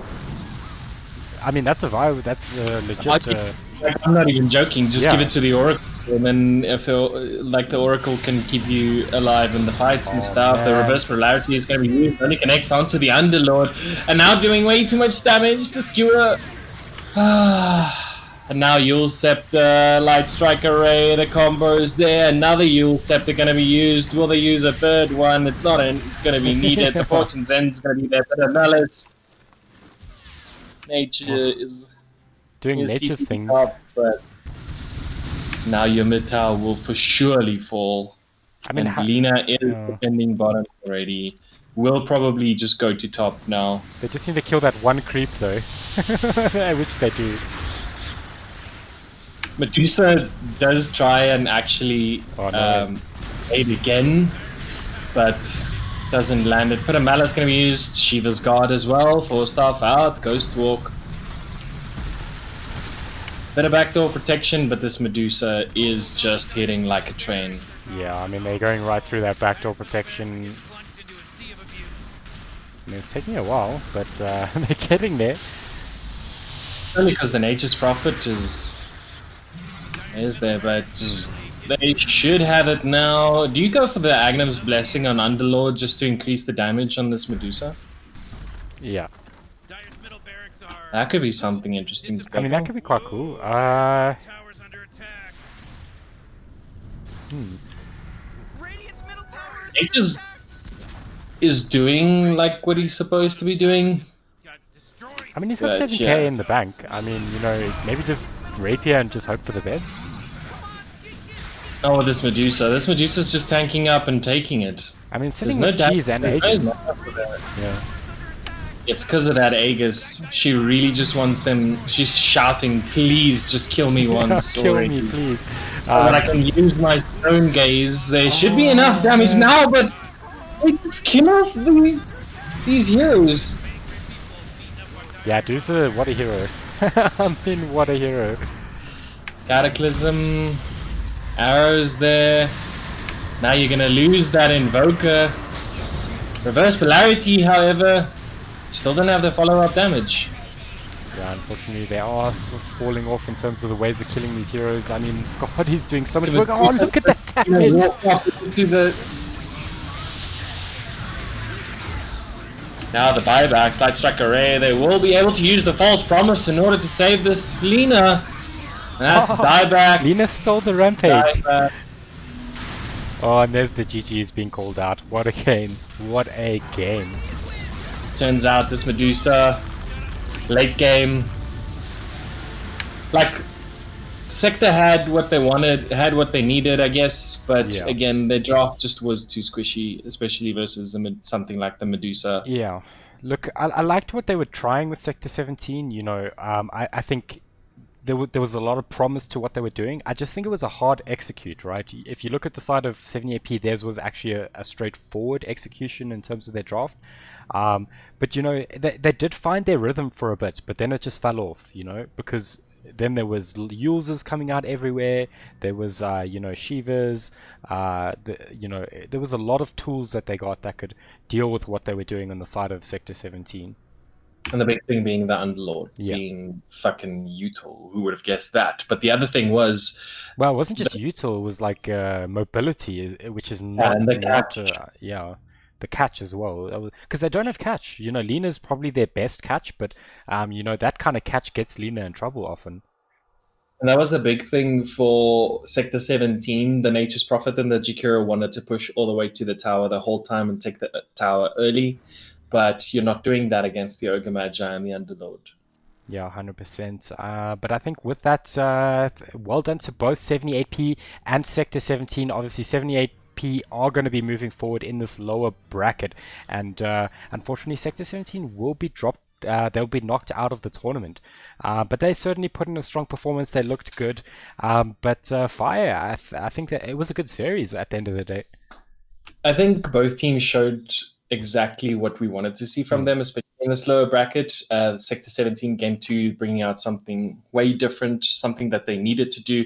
It was just not executed properly for them. It just didn't work out the way they wanted to. And 78p do advance into the next games. Yeah. 100%. And yeah, thanks Five for casting that match. And I know Mr. Matt Haddon's not here, but thank you to him for casting that match. And I think, guys, we will